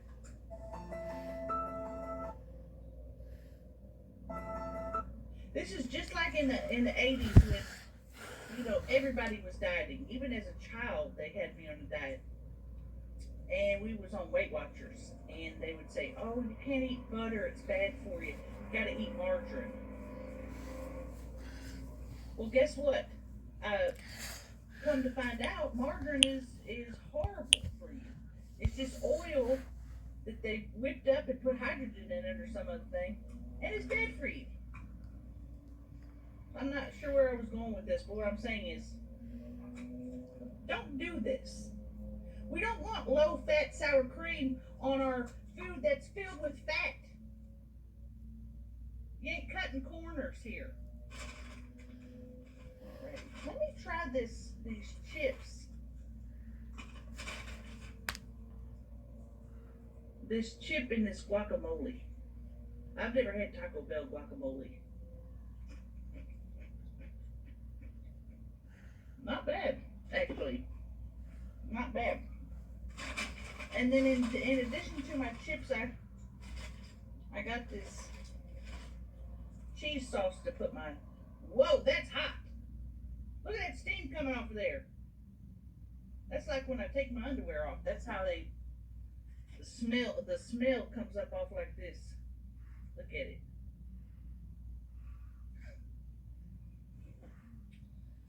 Alright, the bag of chips. That's just so irritating to me. Then I got these little Cantina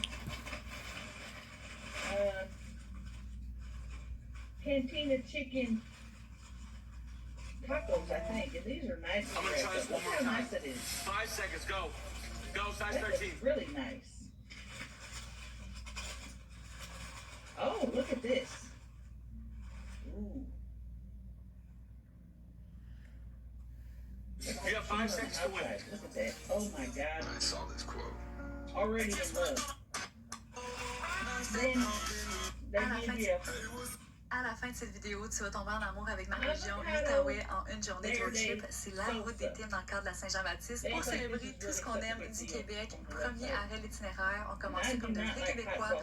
On s'arrête au Tim Hortons pour récupérer nos commandes classiques. Puis regardez, pour un temps limité, c'est les gobelets bleus de la Saint-Jean. D'ailleurs, avez-vous goûté au latte à la caissonade? Hey, c'est tellement bon. Deuxième arrêt, le lac Pink dans le parc de la Gatineau où l'eau est bleue claire pour une boucle d'une heure. Au pied du parc, c'est le village de Chelsea.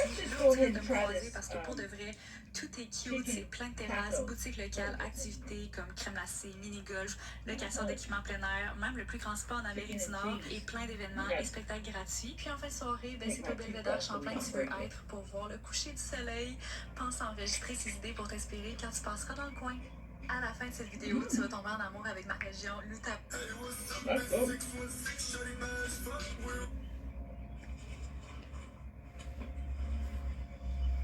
Where's that sour cream? Let's put some of this low-fat sour cream.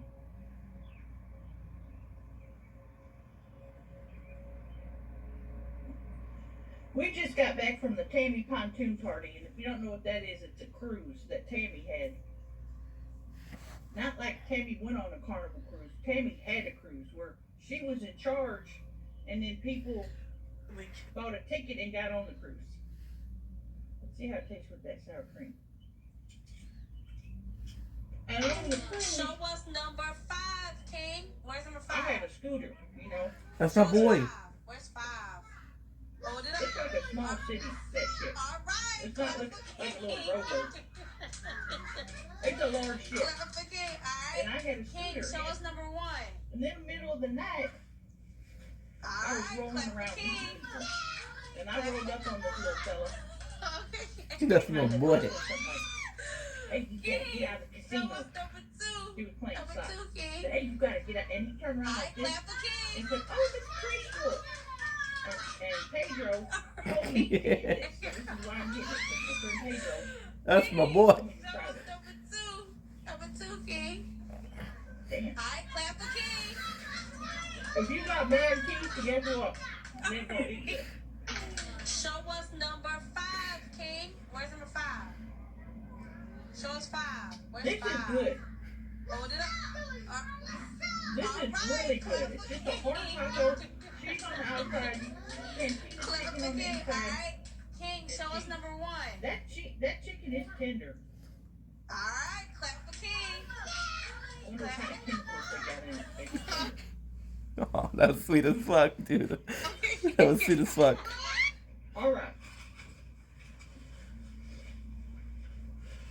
If you didn't go to the To cruise give a shit. and you're like, I missed out on the cruise. Guess what? The cruise was such a success, and people had so much fun that they're doing it again in 2026. And it ain't just to go on the boat and Tammy's just hanging around. There's Tammy there. They had Tyler Booth there. He was singing. They had, of course, It's your boy. my angel, Billy Gilman. And y'all know that I'm obsessed with Billy Gilman. Always listening. And he was on the cruise with us, and he did his little shows. And I didn't get to see him because I was busy. And they had another band called Mini Kiss, which was Kiss, but the people was mini, small, little people. And I'm gonna tell you this right now. I don't know too many little people in my life. I've just never met many little people.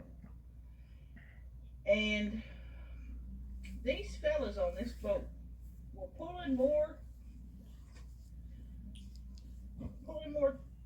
you know what, than all the men combined on the boat.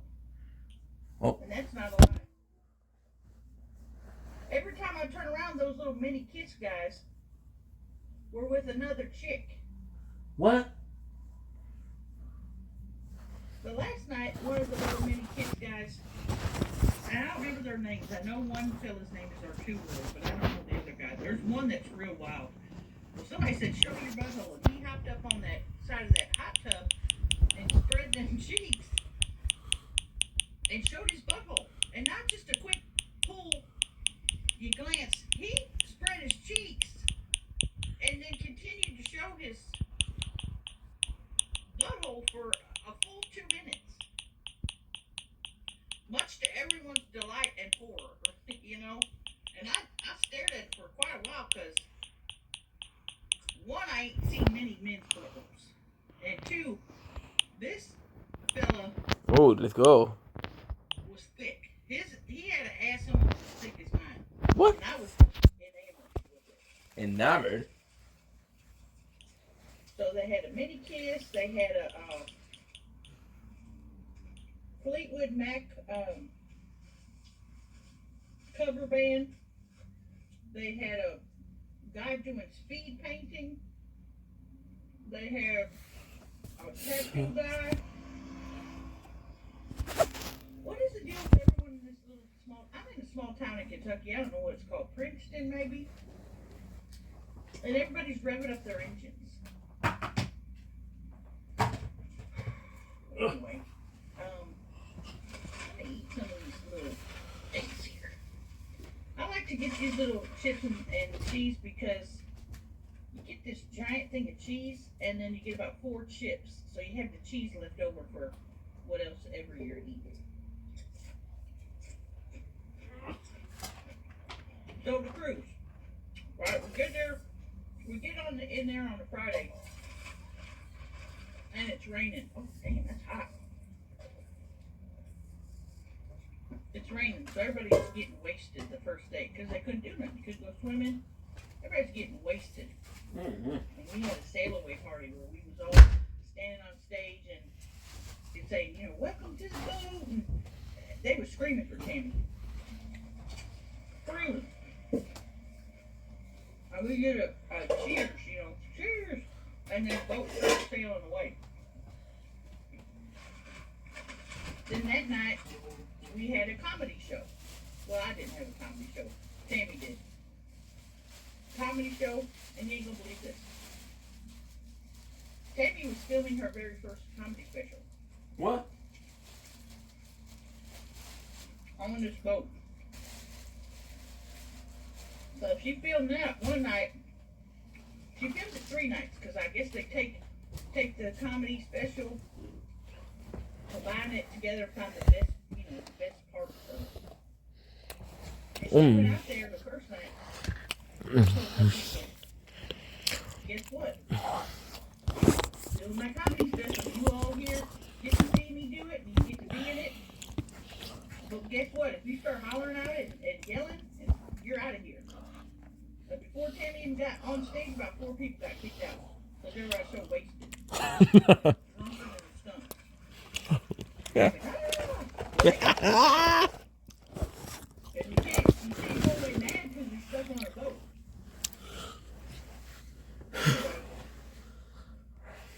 After that first night, then I went and did karaoke. Like me and Billy Gilman did karaoke. We didn't run it, there was a lady running it, but we offered commentary, we'd say people's names, we'd say whether we liked it or not. I got to do karaoke with Billy Gilman. What? The Billy Gilman. So you can't tell me nothing. My life has been made. This is good. Of course, we got this hot ass nacho cheese. Alright, so that was night 1. Day number 2 was Saturday.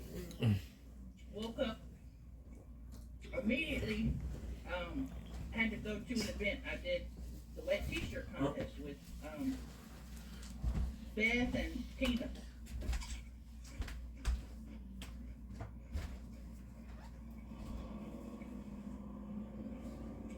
And because it was raining, we couldn't be out by the pool, so we had to do it inside. And they just had. Do you hear this? They had to spray themselves with water. And the lady in church said, "What do you want to judge on?" I said, "Well, I want to judge on length. I'm going to judge on how long someone's boobs are." And Tina was judging on nipple size. And then Beth judged on performance. That little girl running. Each person get up there, spray themselves and start shaking it, And I'd say, "Oh, those are good ones, but they're not long enough." Because I was trying to give love to women who have a longer breast. Because usually those are the ones that are, people say are not as attractive.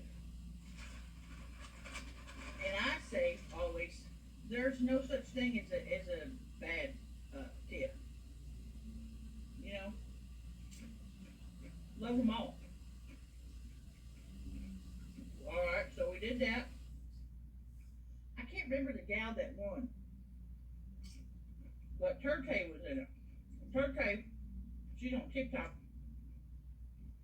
She had some long ones, and it was like looking in a mirror.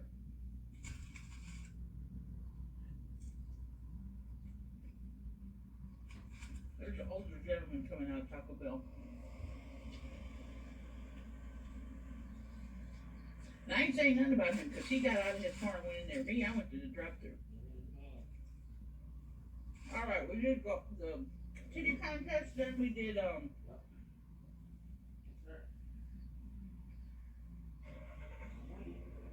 I think Tammy was doing her photo ops that day, where people stand in line, take a picture, and go on. What the hell did I do next? I mean, it was so busy. I pretty much did karaoke every night. I went to the shows every night. Oh, we did bingo. Me and Tammy did bingo. And that was really fun. And I got emotional. Because I said, when Tammy was a child, all she ever wanted to do was call bingo. Well, she got her dream. So not only was I not only was I extremely proud of her because she filmed her first comedy special, but also she got to call bingo. That was a lifelong dream. She got to spin the little bingo thing and say, oh, 69. B1. And we were sure to tell them, hey, if you call a false bingo, guess what? You're going to the ship's jail. Because we're not having people on this boat lying and saying they got bingo. See, what the fuck were you charging? You're supposed to charge. Really good. You're telling me that you're charging, but you're not charging. Now I'm gonna try this cantina I fucking hate this phone. chicken quesadilla. Chicken quesadilla. It's got the chicken in there. Looks like it's got the cheese on the outside. Cheese on the inside. Yep. And I think that's that damn spicy ass spice on there. That jalapeno sauce. So that's what it looks like.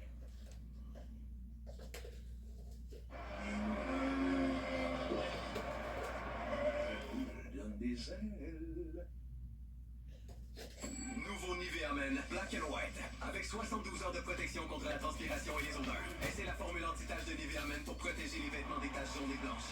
Nouveau Nivea Men Black and White, défend tes couleurs. Nivea pour la peau. Sorry to be dealing with it. You can bite on my stick. Oh, no.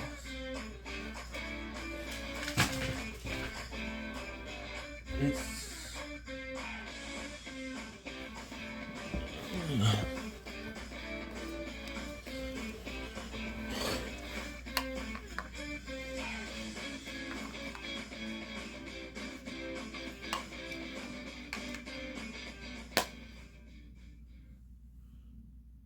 Meet Priya. She makes bank with EQ Bank. Her EQ Bank personal account lets her move forward without monthly fees holding her back. So she always stays a step ahead. Keep going, Priya. Make bank.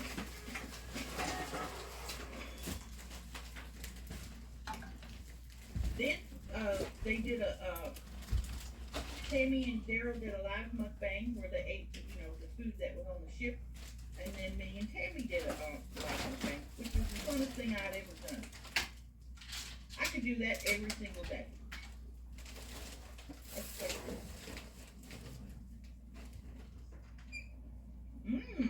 Oh my God. I'm sold, Taco Bell. You got me with this.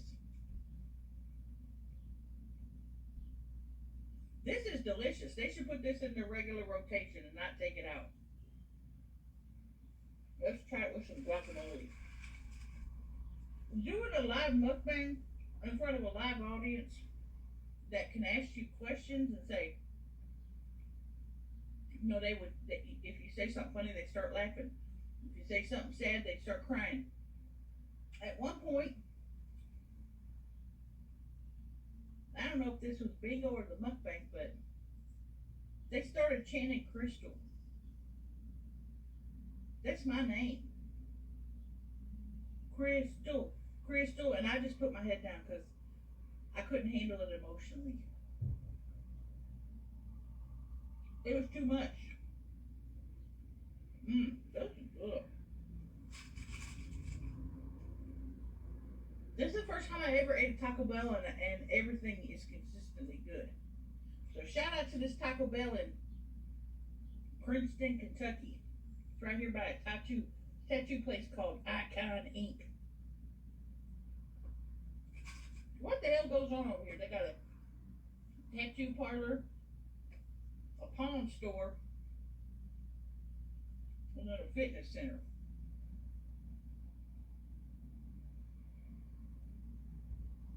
And I tell you what, I do not pawn stuff. I've pawned a couple things in my life, but let's say you take a gold ring in there that's worth $1,000. You go in there and he say, it's always a man too, to take his little jewelry thing and look at it like, he'll say, I give you $50. because he knows, they know in the pawn store that you're going in there because you're desperate.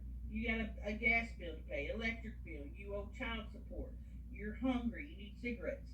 You're not going in there because you're having a great life. You're going in the pawn store because times are hard. And they take advantage of you in the pawn store. Because what they'll do is they'll say, well, we'll keep it for you, and if you can't pay the money to get it back, it's ours, and then we get to sell it. Well, guess what? They're buying $1,000 ring for $50. They're running a racket, is what it is. They're running a racket. They're taking advantage of poor people and people that are in desperate situations. Now, do I wish I had some of the things that I sold back in the day? Yes. I sold a couple of things that I shouldn't have, but I needed the money. It was desperate times. And you might be saying, you can pretty much get, this, that, or the whatever. No, you can't. Because that was a one of a kind butthole piercing. You can't find those anywhere. I've had that thing for years. Ended up having to sell it because it was pure gold.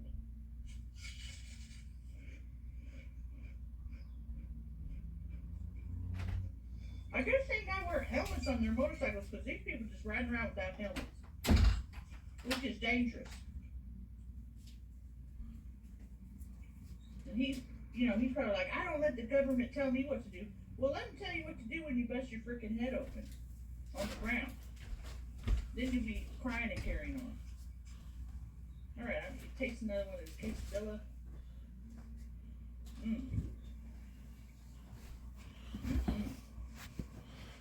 That is good. It's hard to eat with these teeth in. Then one day, I think it was Sunday, everybody got off the boat and went to the island, the Bahama Island that we stopped at. Yeah. Now, most of us and the crew didn't get to go because we had work to do. We had to film some stuff. And my friend Harry was with me, and he wasn't working, he was on vacation. So I said, don't you be late, because that man will be late. I said, don't you dare be late, because that boat will leave your ass. But he got back on time. I was surprised. Oh, see what I told you? It fell down. It fell down. Is it still on?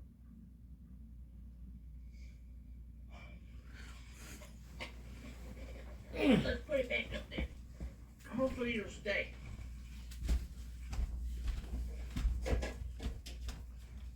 Guess what? If it falls, I ain't putting it back up.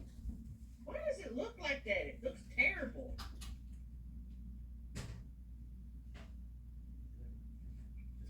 Alrighty, moving on.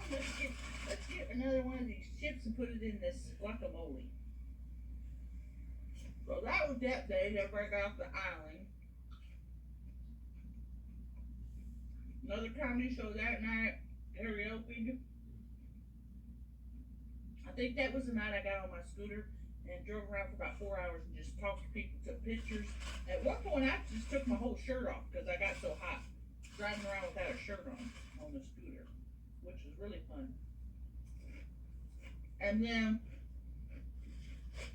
here's the deal. From Friday to Sunday, it took us all that time to get to the Bahamas. Well, between Sunday night and Monday morning, the same distance, we got there in about 6 hours. Because we was moving. I mean,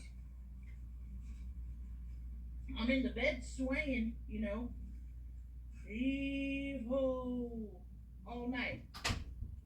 And I had the little seasick patches on them, and they helped because I never once barfed. But it was wild. I don't know if I did a mukbang since I've done the new podcast with Tammy and Dave Gunther, but if you haven't watched it yet, that's a new project, and it is so damn good. It's called Trailer Tales. Go look it up on YouTube. And started episode 1. I watched the whole damn thing.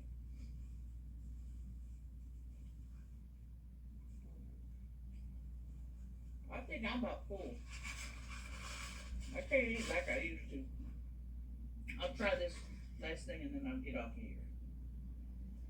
So I'm home now for a couple weeks. So I should be around more.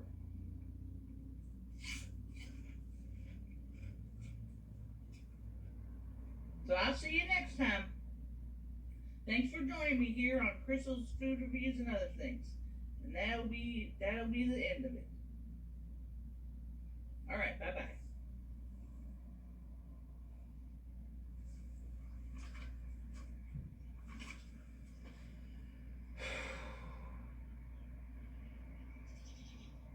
How would you tell them about your butthole ring?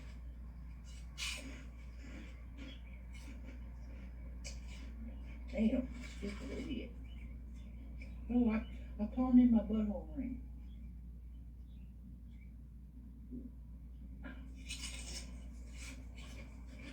Who pawned the butthole ring? I mean, I didn't tell them that pawn shop, I just told them it was a gold ring.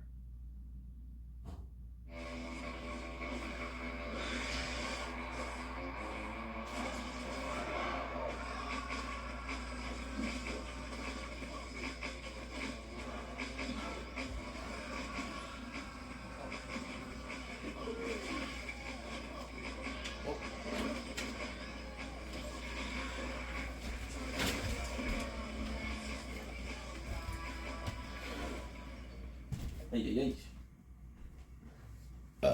My apologies. Je m'appelle Philippe, je suis opérateur de l'usine Heinz de Montréal, ça fait 8 ans. Le ketchup Heinz, il est canadien, on prend les tomates en Ontario. Nous autres, la qualité, c'est super important. Quand on reçoit la de tomates à Montréal, tout de suite, on commence à faire du ketchup. À l'usine de Montréal, on peut sortir 26 000 bouteilles par jour. Pas mal de ketchup, ouais. C'est sûr qu'on est fiers d'être choisi le meilleur monde sur le meilleur produit. Pour moi, c'est le meilleur. Quand on parle de ketchup, c'est Heinz. Hey, c'est bon le ketchup, ça.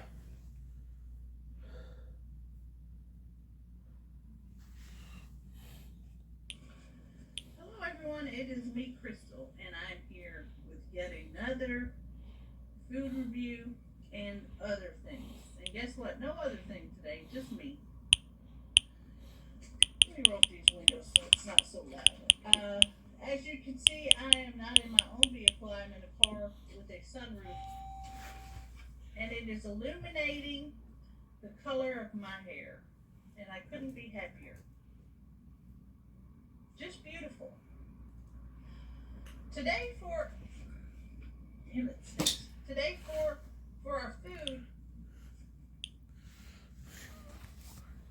our food. Guess where I'm at? Taco Bell. Right. You know the reason. The reason is because I am responsible. Me and Tammy are responsible for the return of the Mexi Melt. And not only the Mexi Melt, but a few other items. From the 60s, we got the Tostado. I gotta look over here because I don't know. 60s, Tostado. 70s, green chili burrito. 80s, Mexi Melt. 90s, Gordita Crunch. The only one that I really like, I'm gonna be honest with you, is the Gordita Crunch. The Mexi Melt. Because that was always my favorite. I am a little under the weather. My nose is...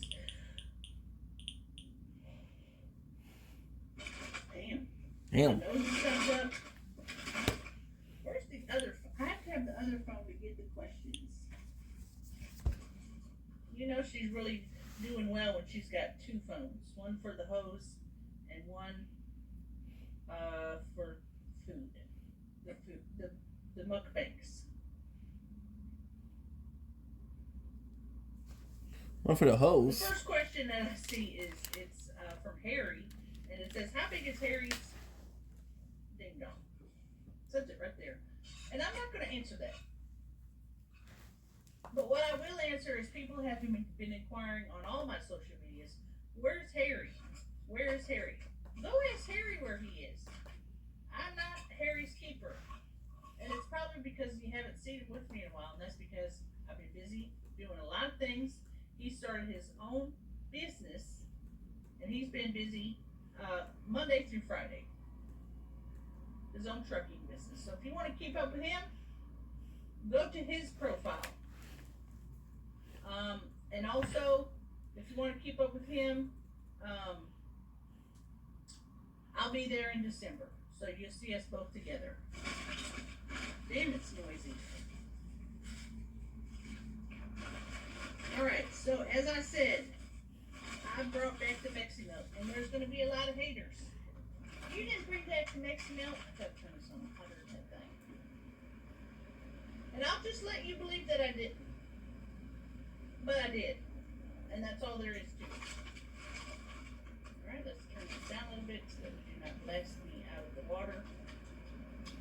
Damn. Hotter than that thing. Alright, we're going to start with the Mexi Melt. And it's in the regular wrapper. I have not had one of these since the 90s. But you know how I know it's Mexi Melt? Because there's tomato on the outside. And I don't eat fast food too much anymore. So this is going to piss me off to have to eat this. Did you ever know that you're my hero? Okay. Everything I would like to be. Mexi Melt, I've missed you. I've missed you, Mexi Melt. You're all I ever wanted from Taco Bell. When I was younger, I'd go to Taco Bell and get a couple of these. And I'd be good. Alright, let's go. Mexi Melt on one.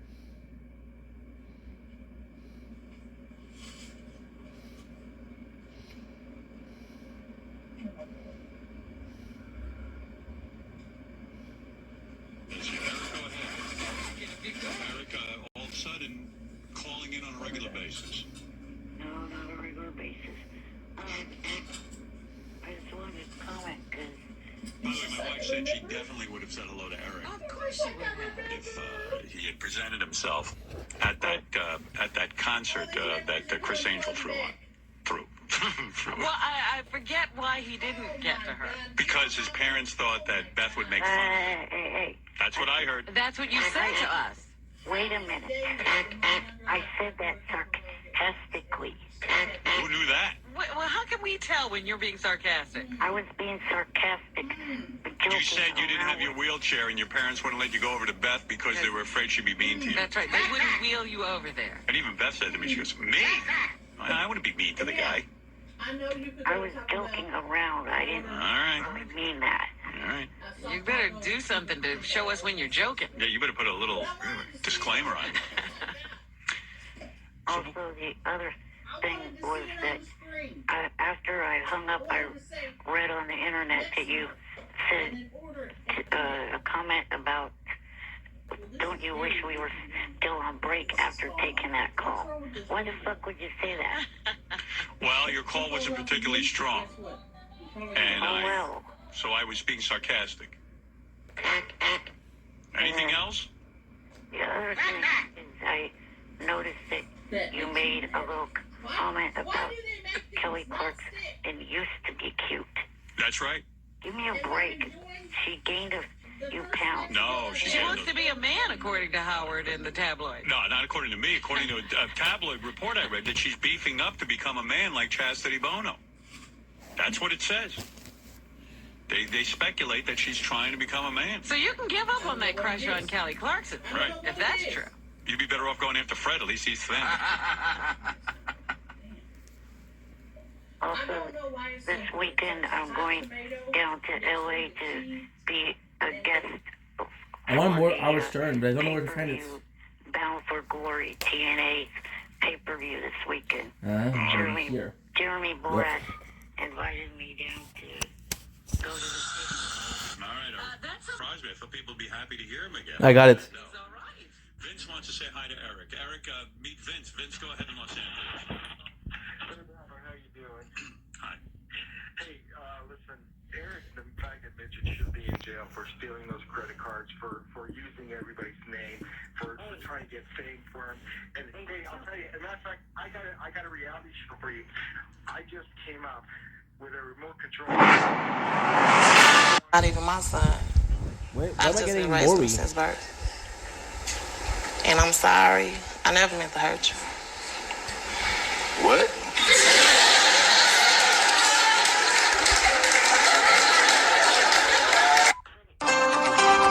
John Melinda. Oh, John. I'm thinking of our John. Stuttering John. Right, and he had a volatile relationship with her. Yeah, he hated her. Where she gave him a silent treatment for something like 6 months. Right. That's exactly right. And then would make out with him another time. It was very. Oh, please. Okay. Eric, thank you very much. You're going to call me back on another phone. You say some of the things you love about the show. One in particular is Eric the Midget. You got to make Eric, if you stay on after this contract's up, you got to have an Eric 102. I love Eric the Midget. Why is Eric the Midget so controversial? There are people, I read the email every day. There are people who love Eric the Midget and people who hate Eric the Midget. There's almost no in between. What is it you love about Eric the Midget? Because I'm in your camp.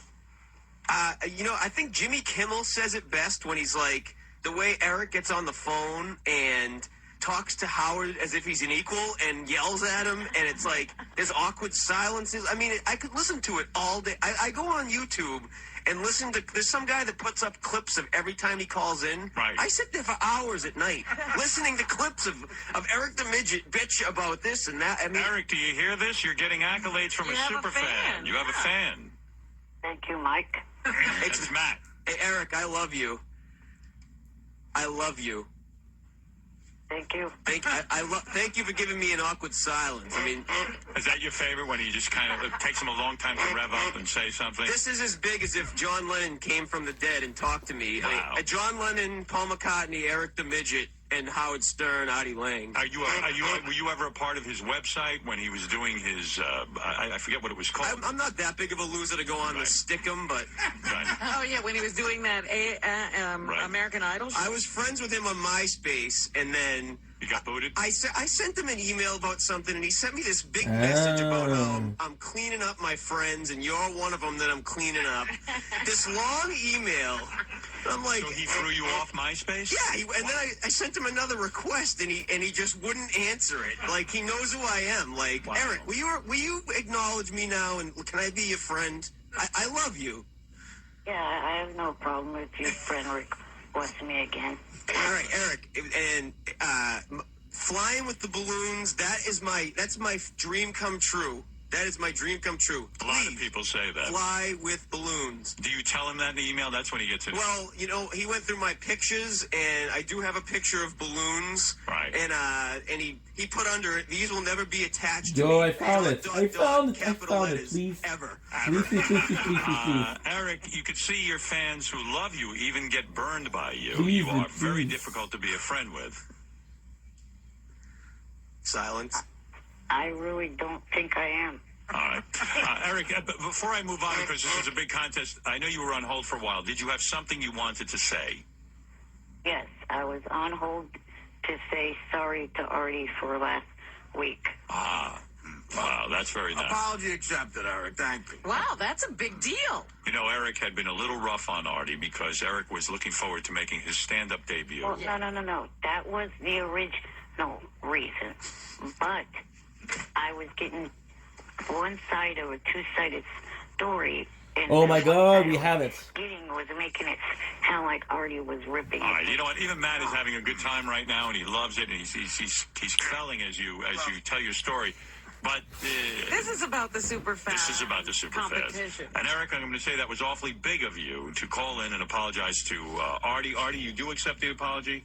Absolutely, and I would never rip anybody off. I'm very professional. What are you eating right now, Artie, so people know? Bacon and eggs. Bacon and eggs. Oh. Eric, accept me. Matt Ryan.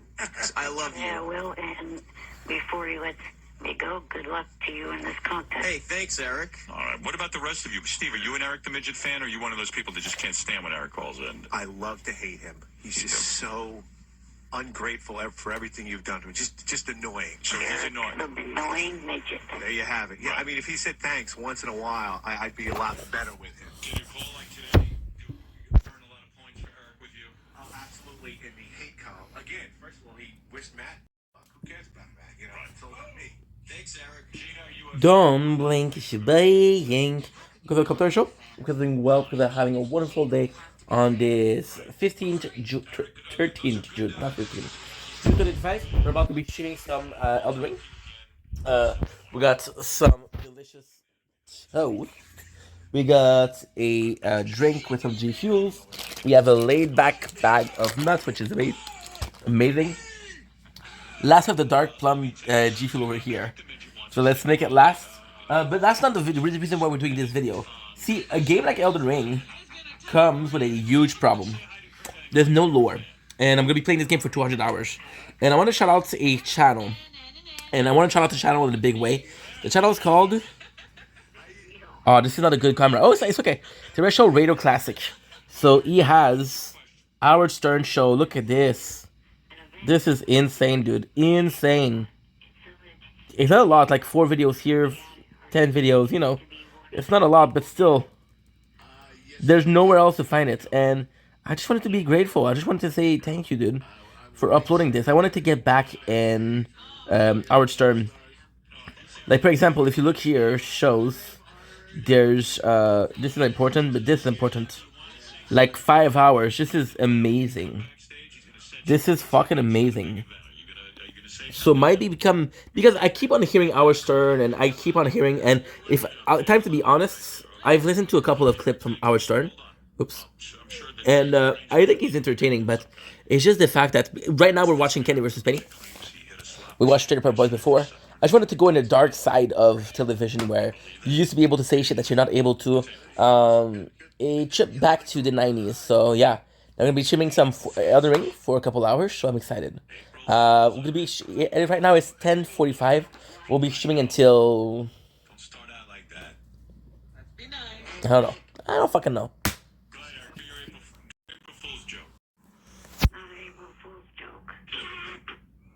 You hit a slot machine for $750,000? More than yesterday, but it was over the weekend. Don't you think that'd be in the paper? Yeah. Don't you think a little midget that made $750,000 at a slot machine would have been in some paper? You have not hit the paper yet, but I did do it. Where did you do this? At one of the local Indian casinos.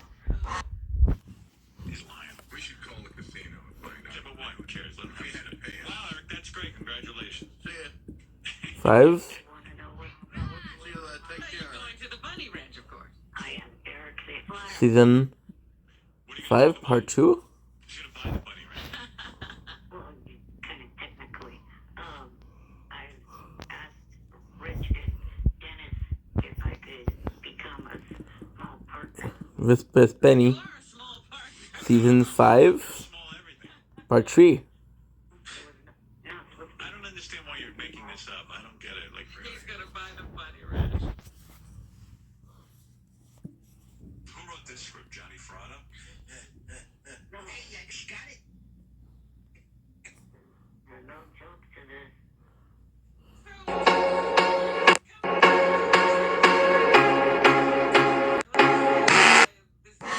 Don't blink, kiss you blink. Johnny thinks I'm wasting my money by doing what I want to do by, you know, to partner into. Congratulations on the $750,000. Did you talk to Dennis about partnering? I just said that I did. Mm-hmm. What does Dennis say? We're gonna have a meeting about it on the phone today, him, myself, and... All right. Well, have a good meeting and let us know how it goes. Okay, I will. All right. Thanks, Eric. Congratulations. See, now Hey, there's there. a guy who believes in something. He's willing to put his money. Believe me, I wish Eric did win $750,000. I'd be thrilled. But to put his money in the bunny ranch, you know he's doing that because he thinks he'll be able to get the girls all You know what's great? I was going to give Eric $1,000 because I had this sponsor that wanted to give it to me. Now I don't have to give it to him because he has $750,000. Give it to somebody who I'll give it needs to it. someone else. Okay, Eric. So no $1,000 for you. Okay. That's fine. Give it to Richard. Do you believe any of that? No. No. It's such a boring. Like, who can, gives a shit. Wouldn't he be a little more excited if he actually won money? Yeah. Yeah, I think so. Yay!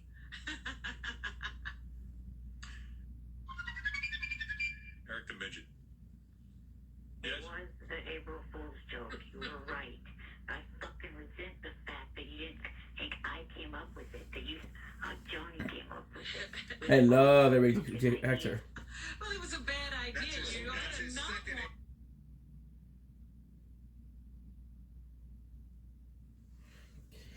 Okay, Elden Ring time, baby. Elden Ring time.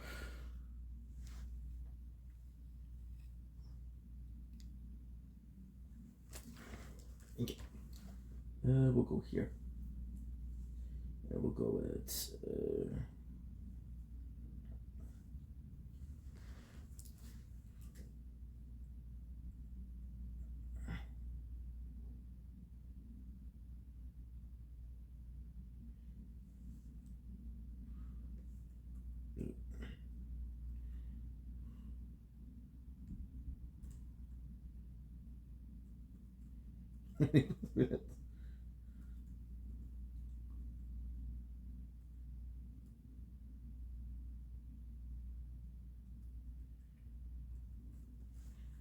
you pick the actor.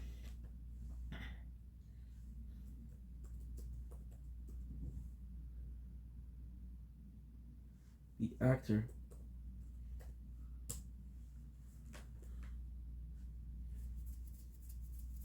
Oh my god.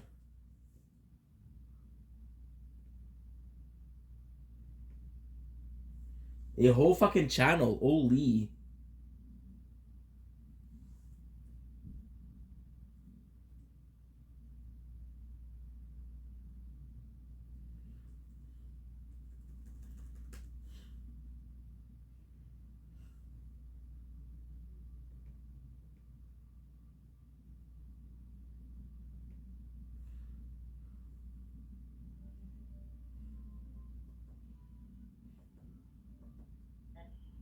I wanted to know if you guys could ask when the DVD will come up to Hogan Up Want Me.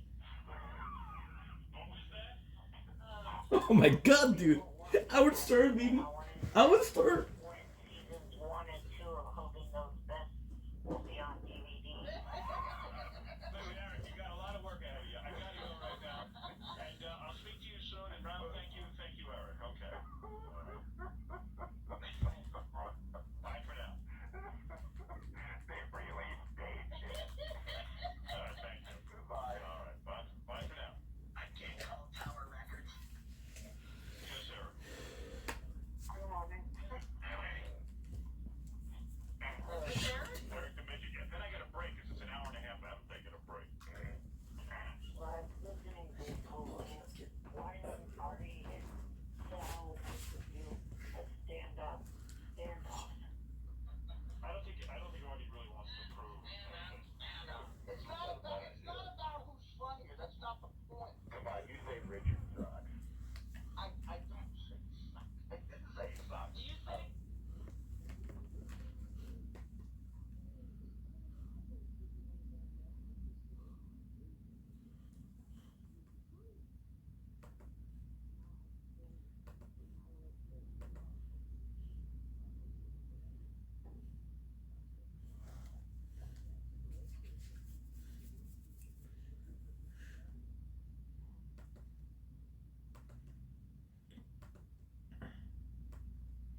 Don't link easy blink. Welcome to the Culture Show. Nothing wrong because I'm having a wonderful day. Here is a behind the scene. The hairs are crazy, but it's okay because I'm gonna be streaming. Right now it is 10:51. I'm gonna show you what I'm doing. So this is 10:51. We'll do a Elden Ring. It is night on a Friday, the 13th June 2025. 13th, of course. We're watching Howard Stern, which I'm getting back into. Howard Stern is a great shit because the last time that I listened to it was last year when I was playing Elden Ring. So this is really, really, really good. Now, that being said, there's a lot of important things going on. I'm excited to stream, but I'm going to be streaming the whole night. So I don't know if I'm going to be doing the storage-wise. We got some snacks. We got bread. Normal bread. Some drinking water. What am I saying? You see how tired I am? I'm not sure I'm gonna do it, to be honest. But I want to stream Elden Ring. I'm craving streaming. I got some laid back nuts, so sounds good. See, this is when you work too much, but I wouldn't do anything else in the world.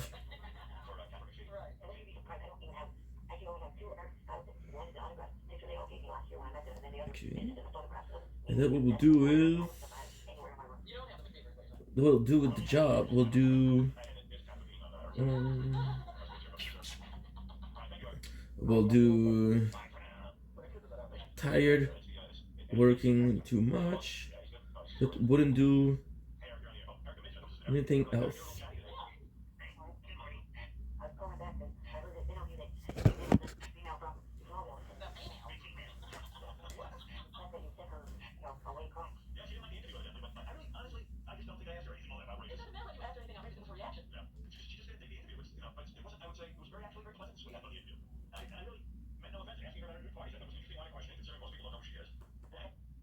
Don't blink, shebang. Welcome to the Culture Show. Doing well because I'm having a wonderful day on this 13th June 2025. We've been killing it with Elden Ring. So today, ladies and gentlemen, it is 10:54. We'll be playing till 4:30 a.m. So it depends. I want to play till 10:50 a.m.s, but I don't know if I'm gonna have enough storage for that. So if I don't, I don't. But if I do, I will be perfect. We're watching some Howard Stern. We're watching a Eric the Actor special because I used to be really into Howard Stern, and then I left. So it's kind of a complex one. But yeah, so we had a good day. We just woke up. We had a wonderful live. And see, the live is something that I really talk about because I had a TikTok live. It was really nice. The live this morning with Janice was really cool. So out to Janice. It was cool to hear from him and to hear how he's feeling and shit like that, you know? Now, the live, it was so good at TikTok because we had trolls in the beginning. So I was like, oh my god, I got so many trolls. Wait a second.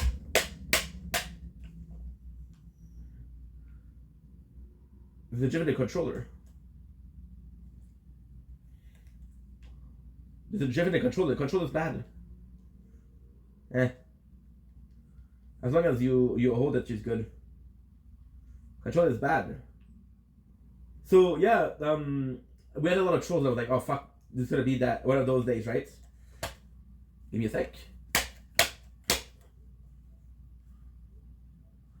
There you go.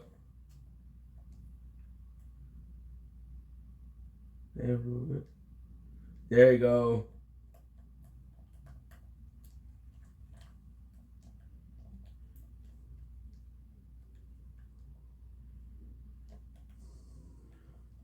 Okay, so you see?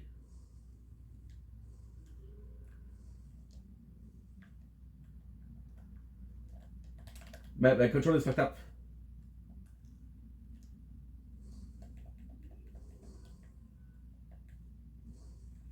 Fuck, dude.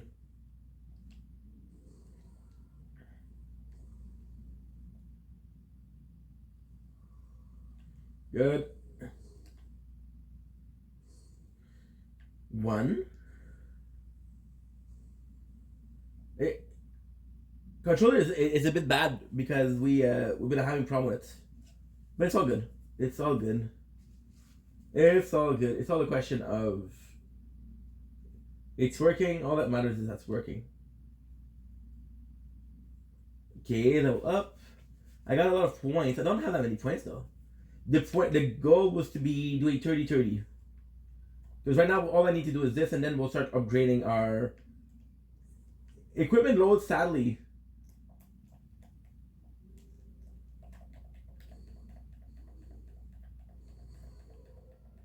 good. Okay, perfect. Okay, so now what was the plan? The plan was to do this. Yeah, so it went really well. So, oh no, I didn't. Well, technically speaking, I did meet Yura, but I don't know if I can do the Church of Communion right away. So I had I had a lot of trolls, but then I stayed. I overcome the troll, and a lot of cool people come in. I have a harder time talking today.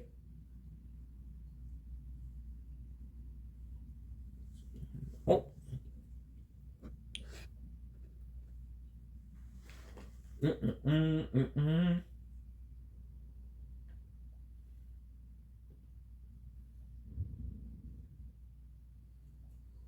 Good.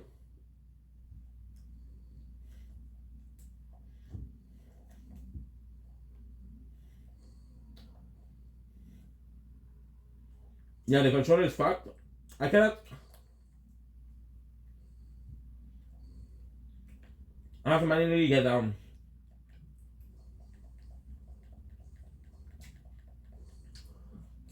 So we're gonna do the Whipping Peninsula.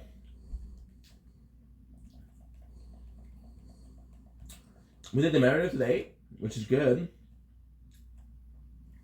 Oh shit! I forgot.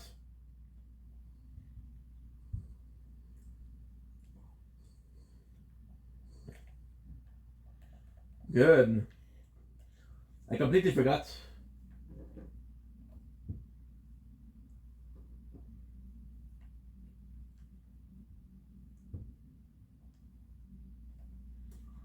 I don't want to fall off the cliff, that's why.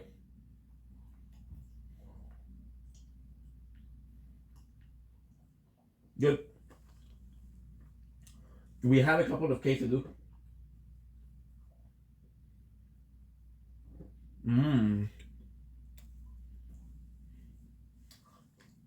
I love bread. I love bread.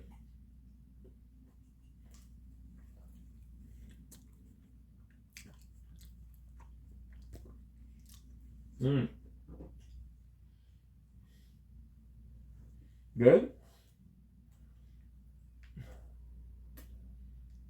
And good. So we know exactly where it is. This is super important.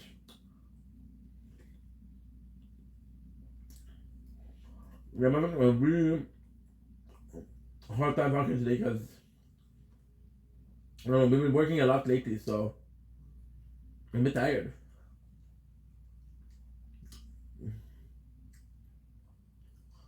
Well, just go forward. I usually never skip.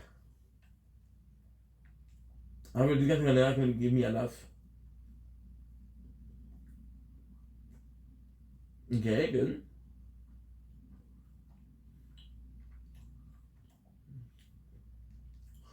Because the other enemies are going to give me much more. Like Lurna, no, but kind of yes.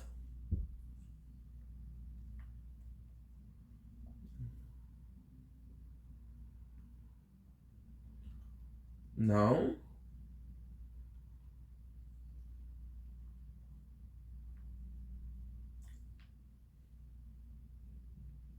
Oh yeah, it's obsession with the Kelly Clarkson.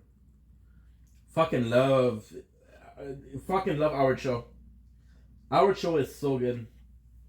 So the reason why we stopped watching our show, so okay, it's complex. I always heard about the our show, and to me it was. It wasn't the craziest thing, right? I didn't give a shit because I had so many shows, but the more I'm hearing about it, the more I was curious. Last year we started listening to Howard Stern, which was amazing. The problem with Howard Stern is it's radio, so I want to keep it for I do want to keep it for oh, let's go. See, it's broken. I can't get out of the horse. Usually click L3 to get out of the horse, now you can't. Nice. That's kind of cool. 804. So yeah, so I was keeping it for the job, but now, right now, I listen to way too much YouTube. So most of the content creators that I was following, I already listened to all of it. I can do Connor and Liana.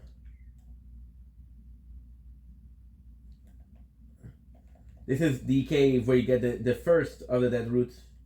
You wanna see what it says? It could be good, it could be good. I'm sure that you can fix those controller. I'm sure.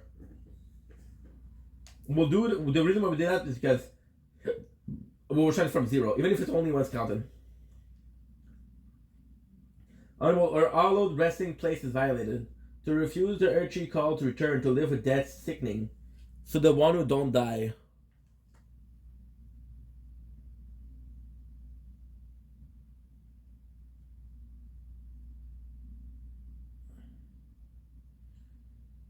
Good.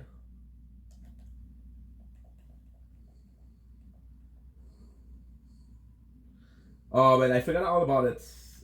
About the balloon, about Kelly Clarkson, the Buddy Wrench. But the problem with Howard Stern is, like, for example, the whole saga with Eric Dimension I love, but a lot of what he's doing I don't watch. Like, for example, the Artie Lunch to me isn't that it isn't that amazing. The Beetlejuice stuff is okay. Like, if it isn't the freak show of Howard Stern, I don't really watch it.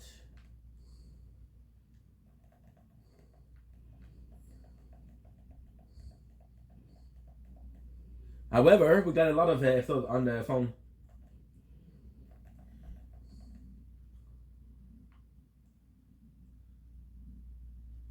You know what's insane? So these are super important. These will increase your summoning. And I look at this cave for so long. However, when you do know the cave, it's easier.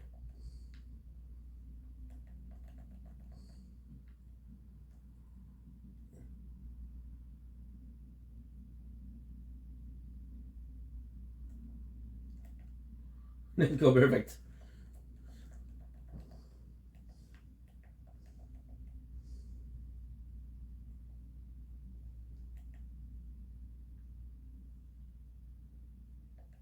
One.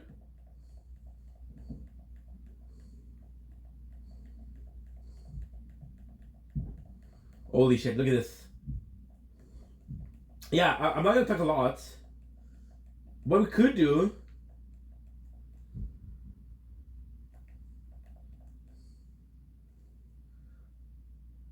Okay, fuck it.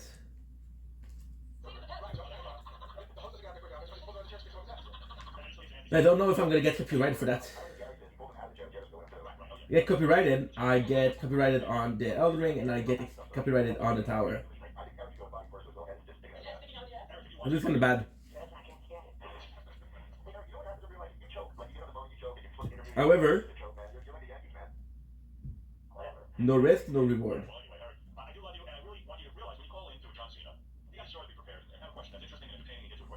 I don't know much about Howard Stern, so if you got 8 for Howard Stern, what do you think? By the way, this is not going to be like, oh, every single time we're going to be listening to Howard Stern, but right now, so there are also the fact that today is Friday, and I'll be streaming the entire night, so kind of want something a bit more relaxed, a bit more party. Today we got a good news. We got a call from a company that I applied to. The good news is I might get a job. The bad news is that was the last fucking hope. It was really the last hope. It was a job that I didn't really want. So it's a great job. The pay is amazing. The job is easy. There's a lot of advantage to this job. and it would be like a really solid place to work at. However, it's they're putting a product in the water. Oh no, sorry.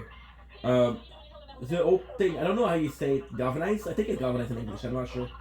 So it's a shop that galvanizes metal or steel. You see this, I'm thinking in French. So it's very toxic. It's very, very toxic. This is a secret passage too.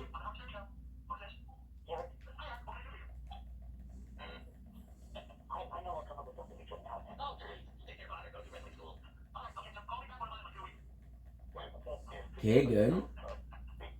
So yes, I want to work there. It would be a good job. It's just that the health-wise, it's not great. I have to find patches really soon.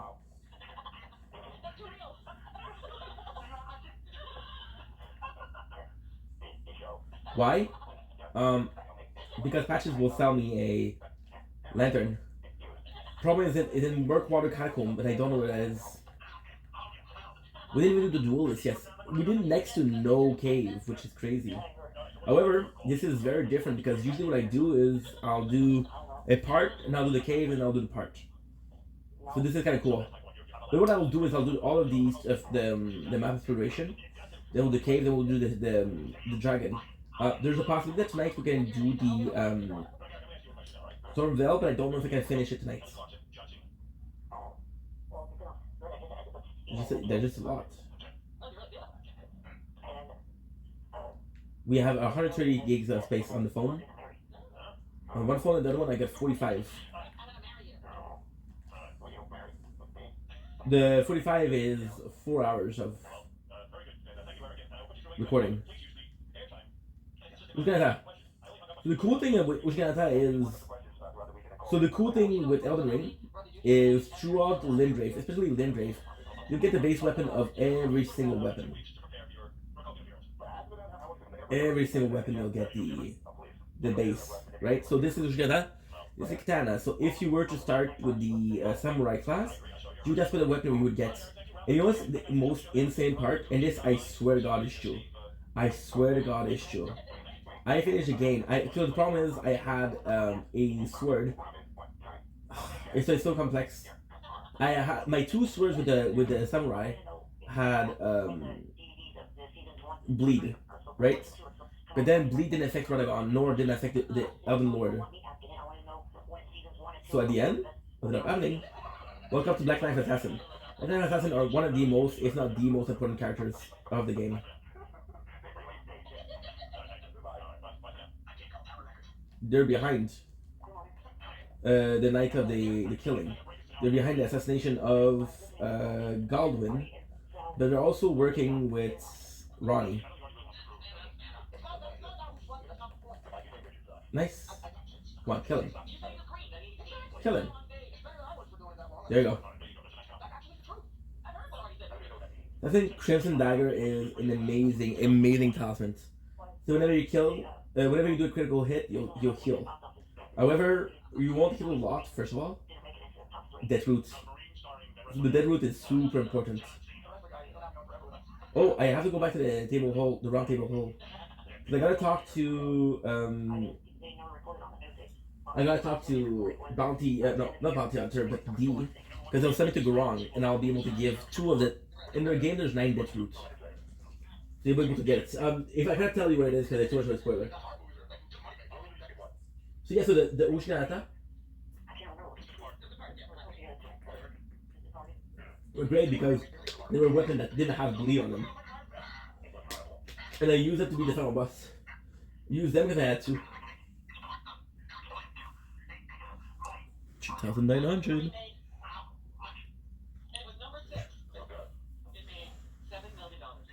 Nice.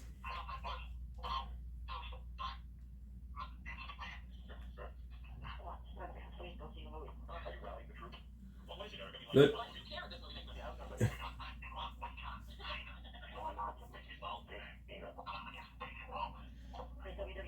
My apologies.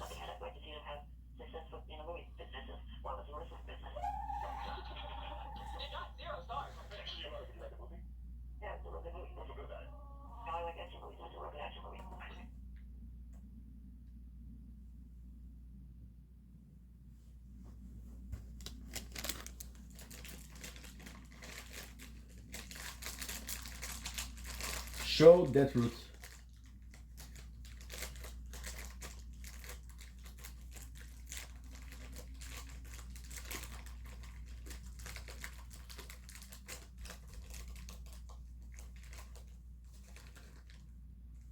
Ian.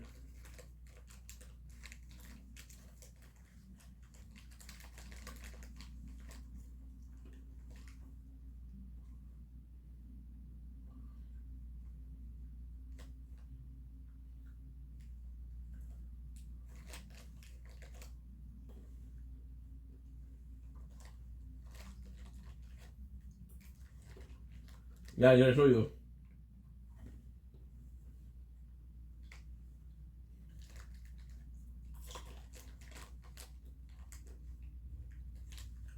Oh yeah.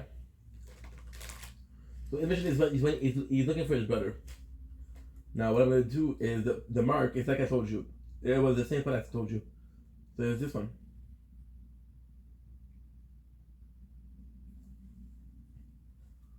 We done one of them.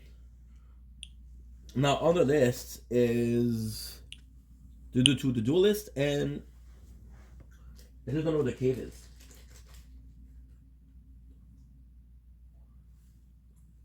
Which is not a big deal, but still.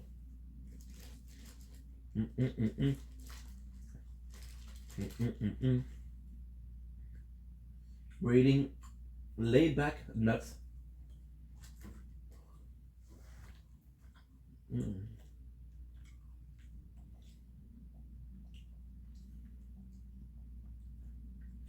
I'm not mistaken, you're hidden in here.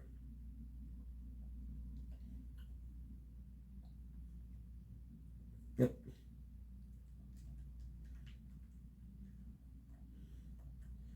Pain control that don't work.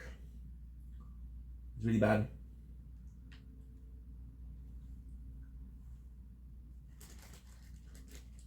It still works for a game like this, but for a game like this, I have to find out the game that works and the game that doesn't work. For example, we're starting Delphi Chronicle.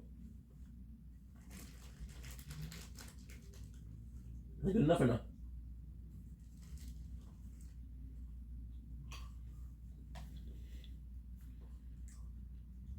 You have a boss here. This is a boss, by the way.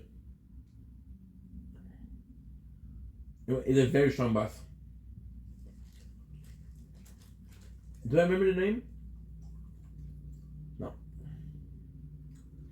Best of Sanctum.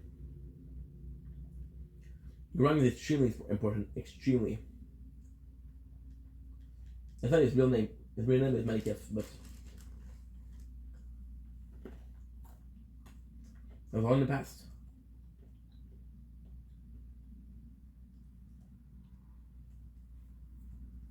No, I want to talk to him first.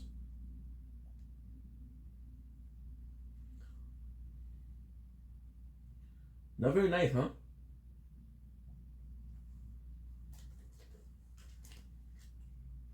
It'll give you the eye.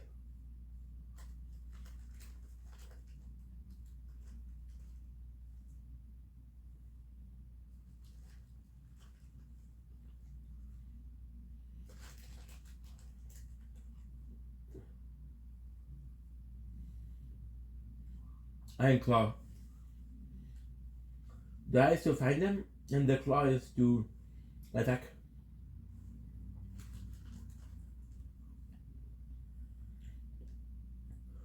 Like the seal. The seal is the same we have, so you have two. You need a dragon and this one. They both cast spells.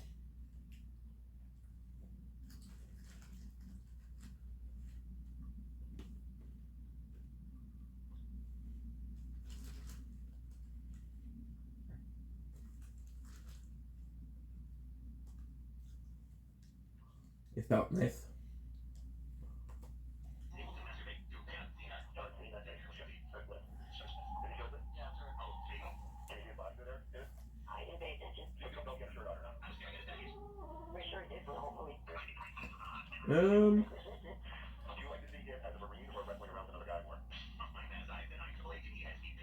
I did.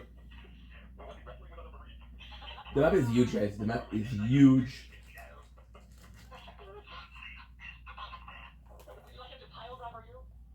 Stop, dude. I thought he was a controller.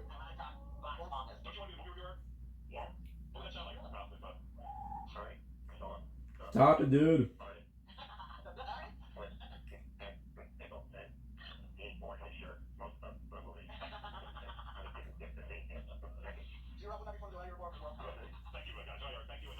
Close up.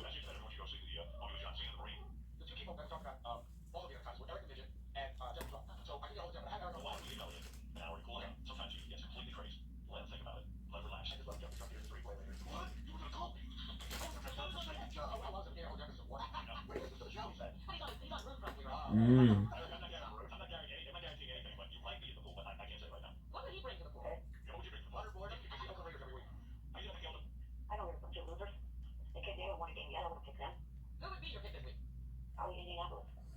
Okay, good. Something I thought it was gonna be Wolf.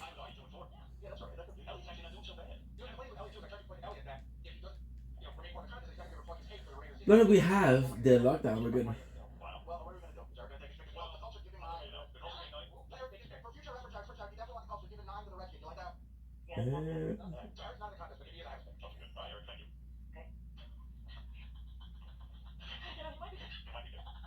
Boss baby.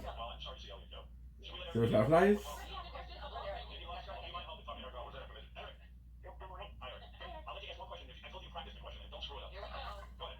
Here you go.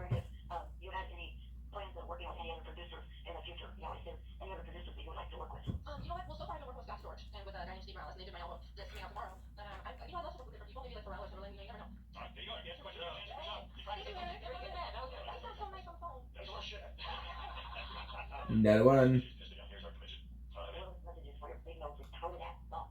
Whoa.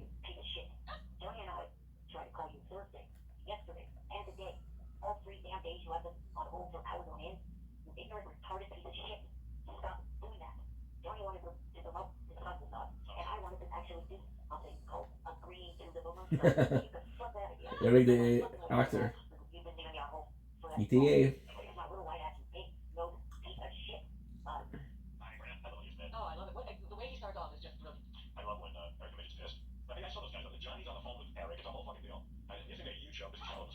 Johnny was, if I remember correctly, was somewhat of the liaison. Because Eric needed a liaison. And Eric was done with, no, Johnny was done with Eric said, oh, this guy is a fucking nightmare.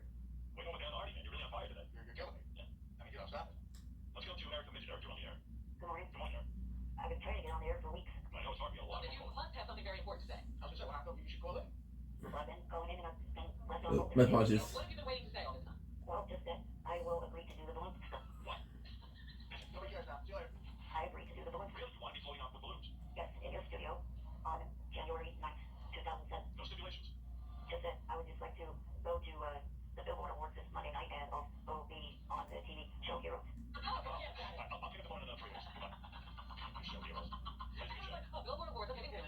Good.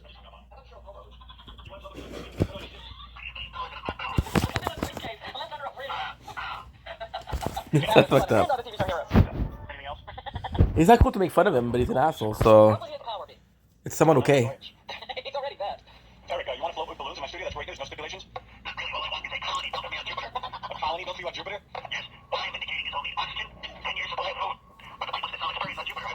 How much do I have? Oh. That's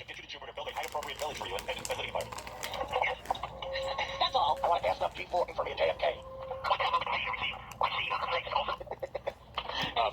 No storage. He's been around long, but he said he had demand and all kinds of things. Eric, quickly, go ahead. Good morning. I'll do.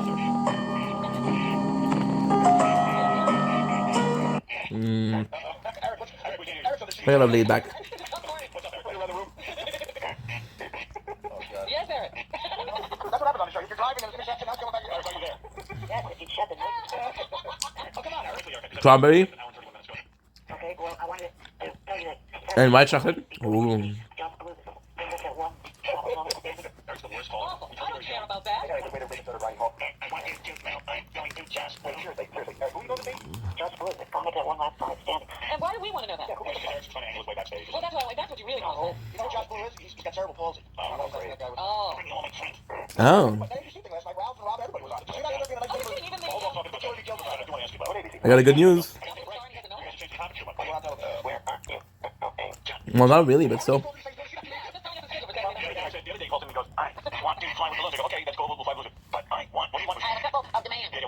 He wanted one was not so bad. One was something. Heroes. But that was the second one. He hit a softball and then hit the home run. Wait, Eric, you want to be on Heroes? Heroes, and what was the other one? Yeah, what was the other demand? What do you want? Wait. What do you want to be on Heroes? Oh, even if I was on Heroes, it's there. Want to put fix? Sorry guys, we're fixing the storage. That's what happens when you make content. You know what? I love you, but you know what? You're fucking annoying. Like, why would he put you on fucking Heroes? Oh no, he just thinks I have to do the show business. Like, he watches that show, so he's gonna call you. And you won't fly with balloons, but you want Howard to get you on fucking Heroes. Well, that's the deal. He will fly balloons if we get him on Heroes. Something else. What was the other demand? Well, the other thing aired last night, so that's gonna Okay. get out of the question. It was the Billboard Music Award. Oh yeah, right. Another thing nobody's watched. I think he wanted to host the Billboard Music Award. And then you laugh. Because they're all stupid. That's why I don't want to. Good.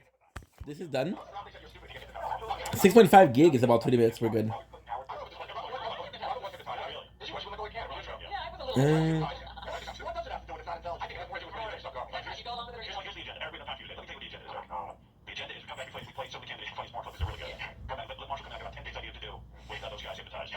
It's not uploading, so let's try to upload it.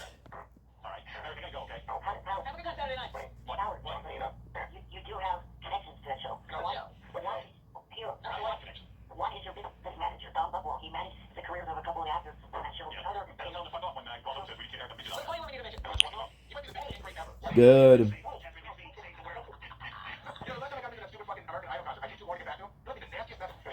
Okay, perfect.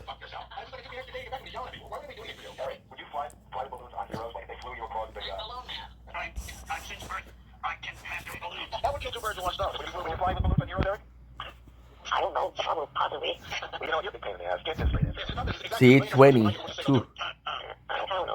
TikTok Live, it's only 21 minutes.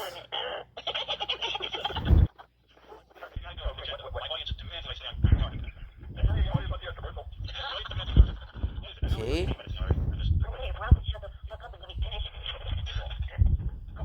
Maybe this.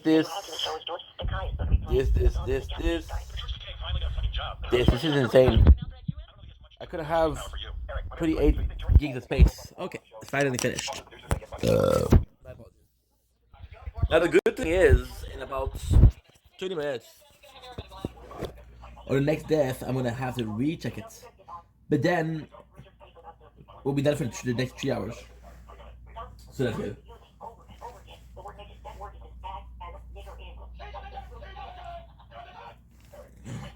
Okay.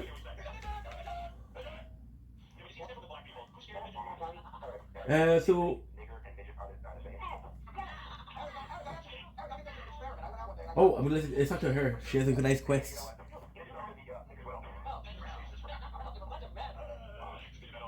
There's a battle. This is such a cool place. Oh, it's not working.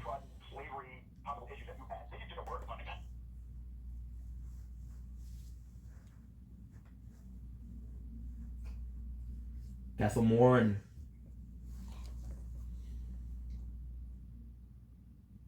They're not servants, they're slaves.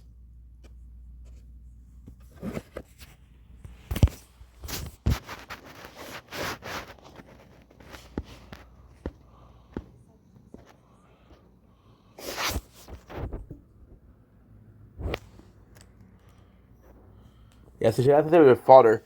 This mission, guys, was one of the longest missions I had to do.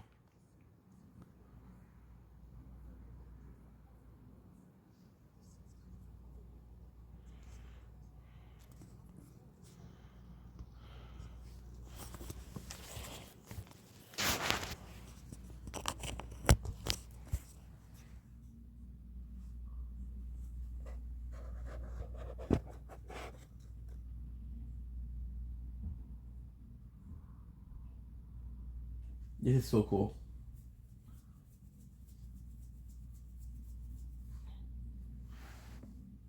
Irina's letter. please. This is so cool.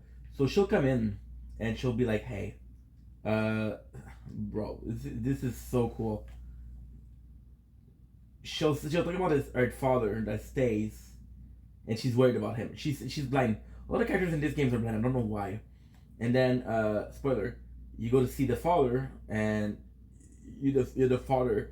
He's like, hey, your daughter's worried about you. Well, read the letter. Why not? The father, your daughter's worried about you. And when he gets to the daughter, finally, the daughter was the one that he had to be worried about because she dies. So it's a really nice quest. But the Castle Morn is even better. The Castle Morn, because the Castle Morn is very important lore-wise. That is the defiance of the servant, which are misbegotten. So it's really important lore-wise. And also, it's really cool because it's a hard place. So this is probably one of the hardest, somewhat dungeon of Limgrave. It's not really a dungeon per se. It depends on how you see a dungeon. If you see a dungeon as a cave, it's not a cave. If you see a dungeon as a place that you have another enemies and a boss, it is a dungeon. There's a boss at the end. And you get the Grassy Sword, which is a sword that is a ode to Game of Thrones, and knowing that George R.R. Martin was involved with the project is kind of cool. Hey, Golden Science, how are you? How are streams today? Pretty good, pretty good. Well, it's my only stream, so it's pretty freaking good. However, we're going to be streaming for like 6 hours, so doing well. Had a little bit of TikTok life. How are you? How are you feeling today? You feeling good? You feeling great? How's life? Are you finally able to play some Stardew Valley? Good. Okay, perfect. Perfect.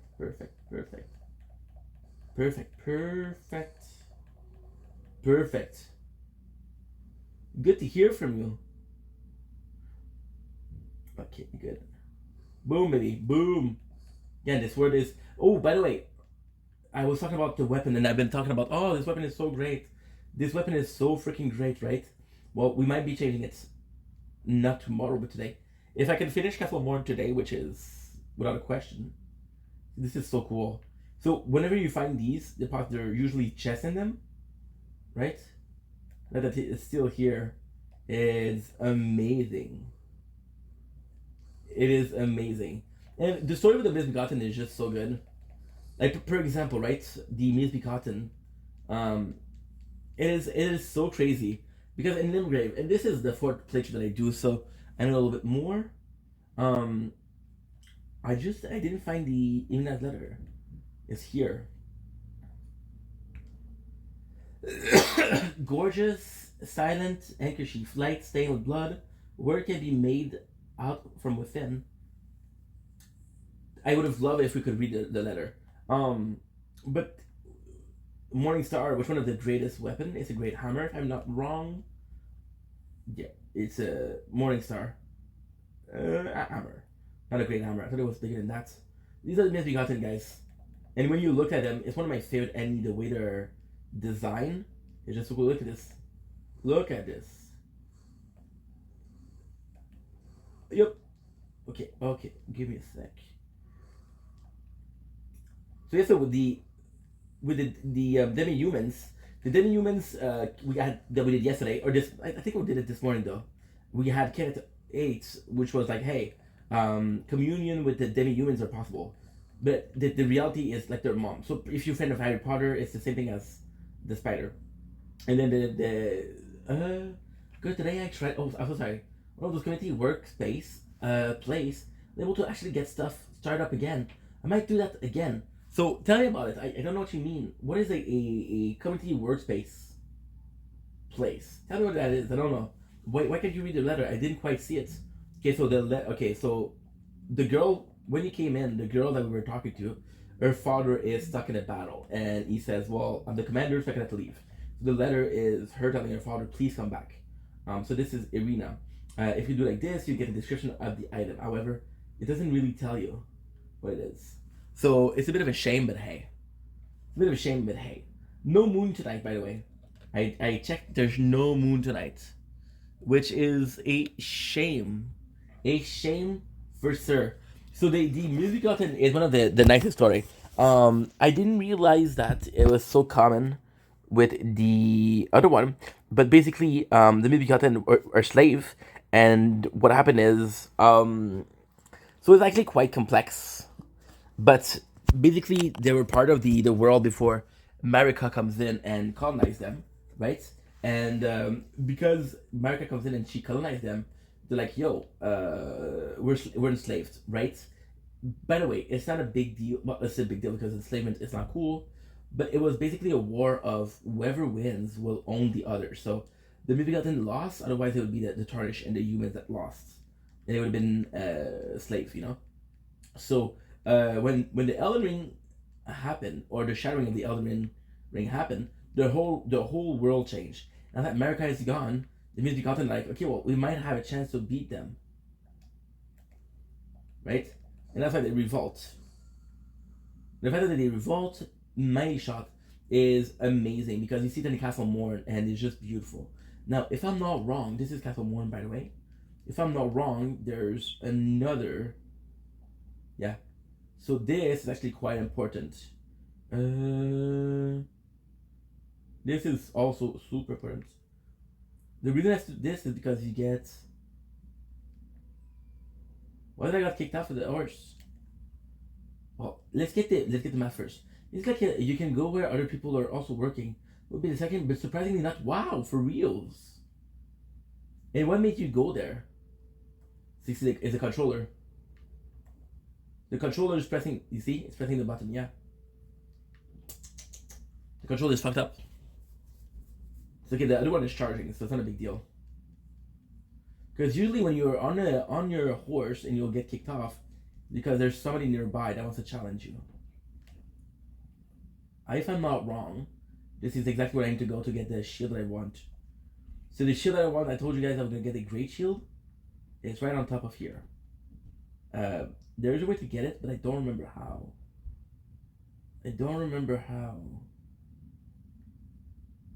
But I know there's a way to get it.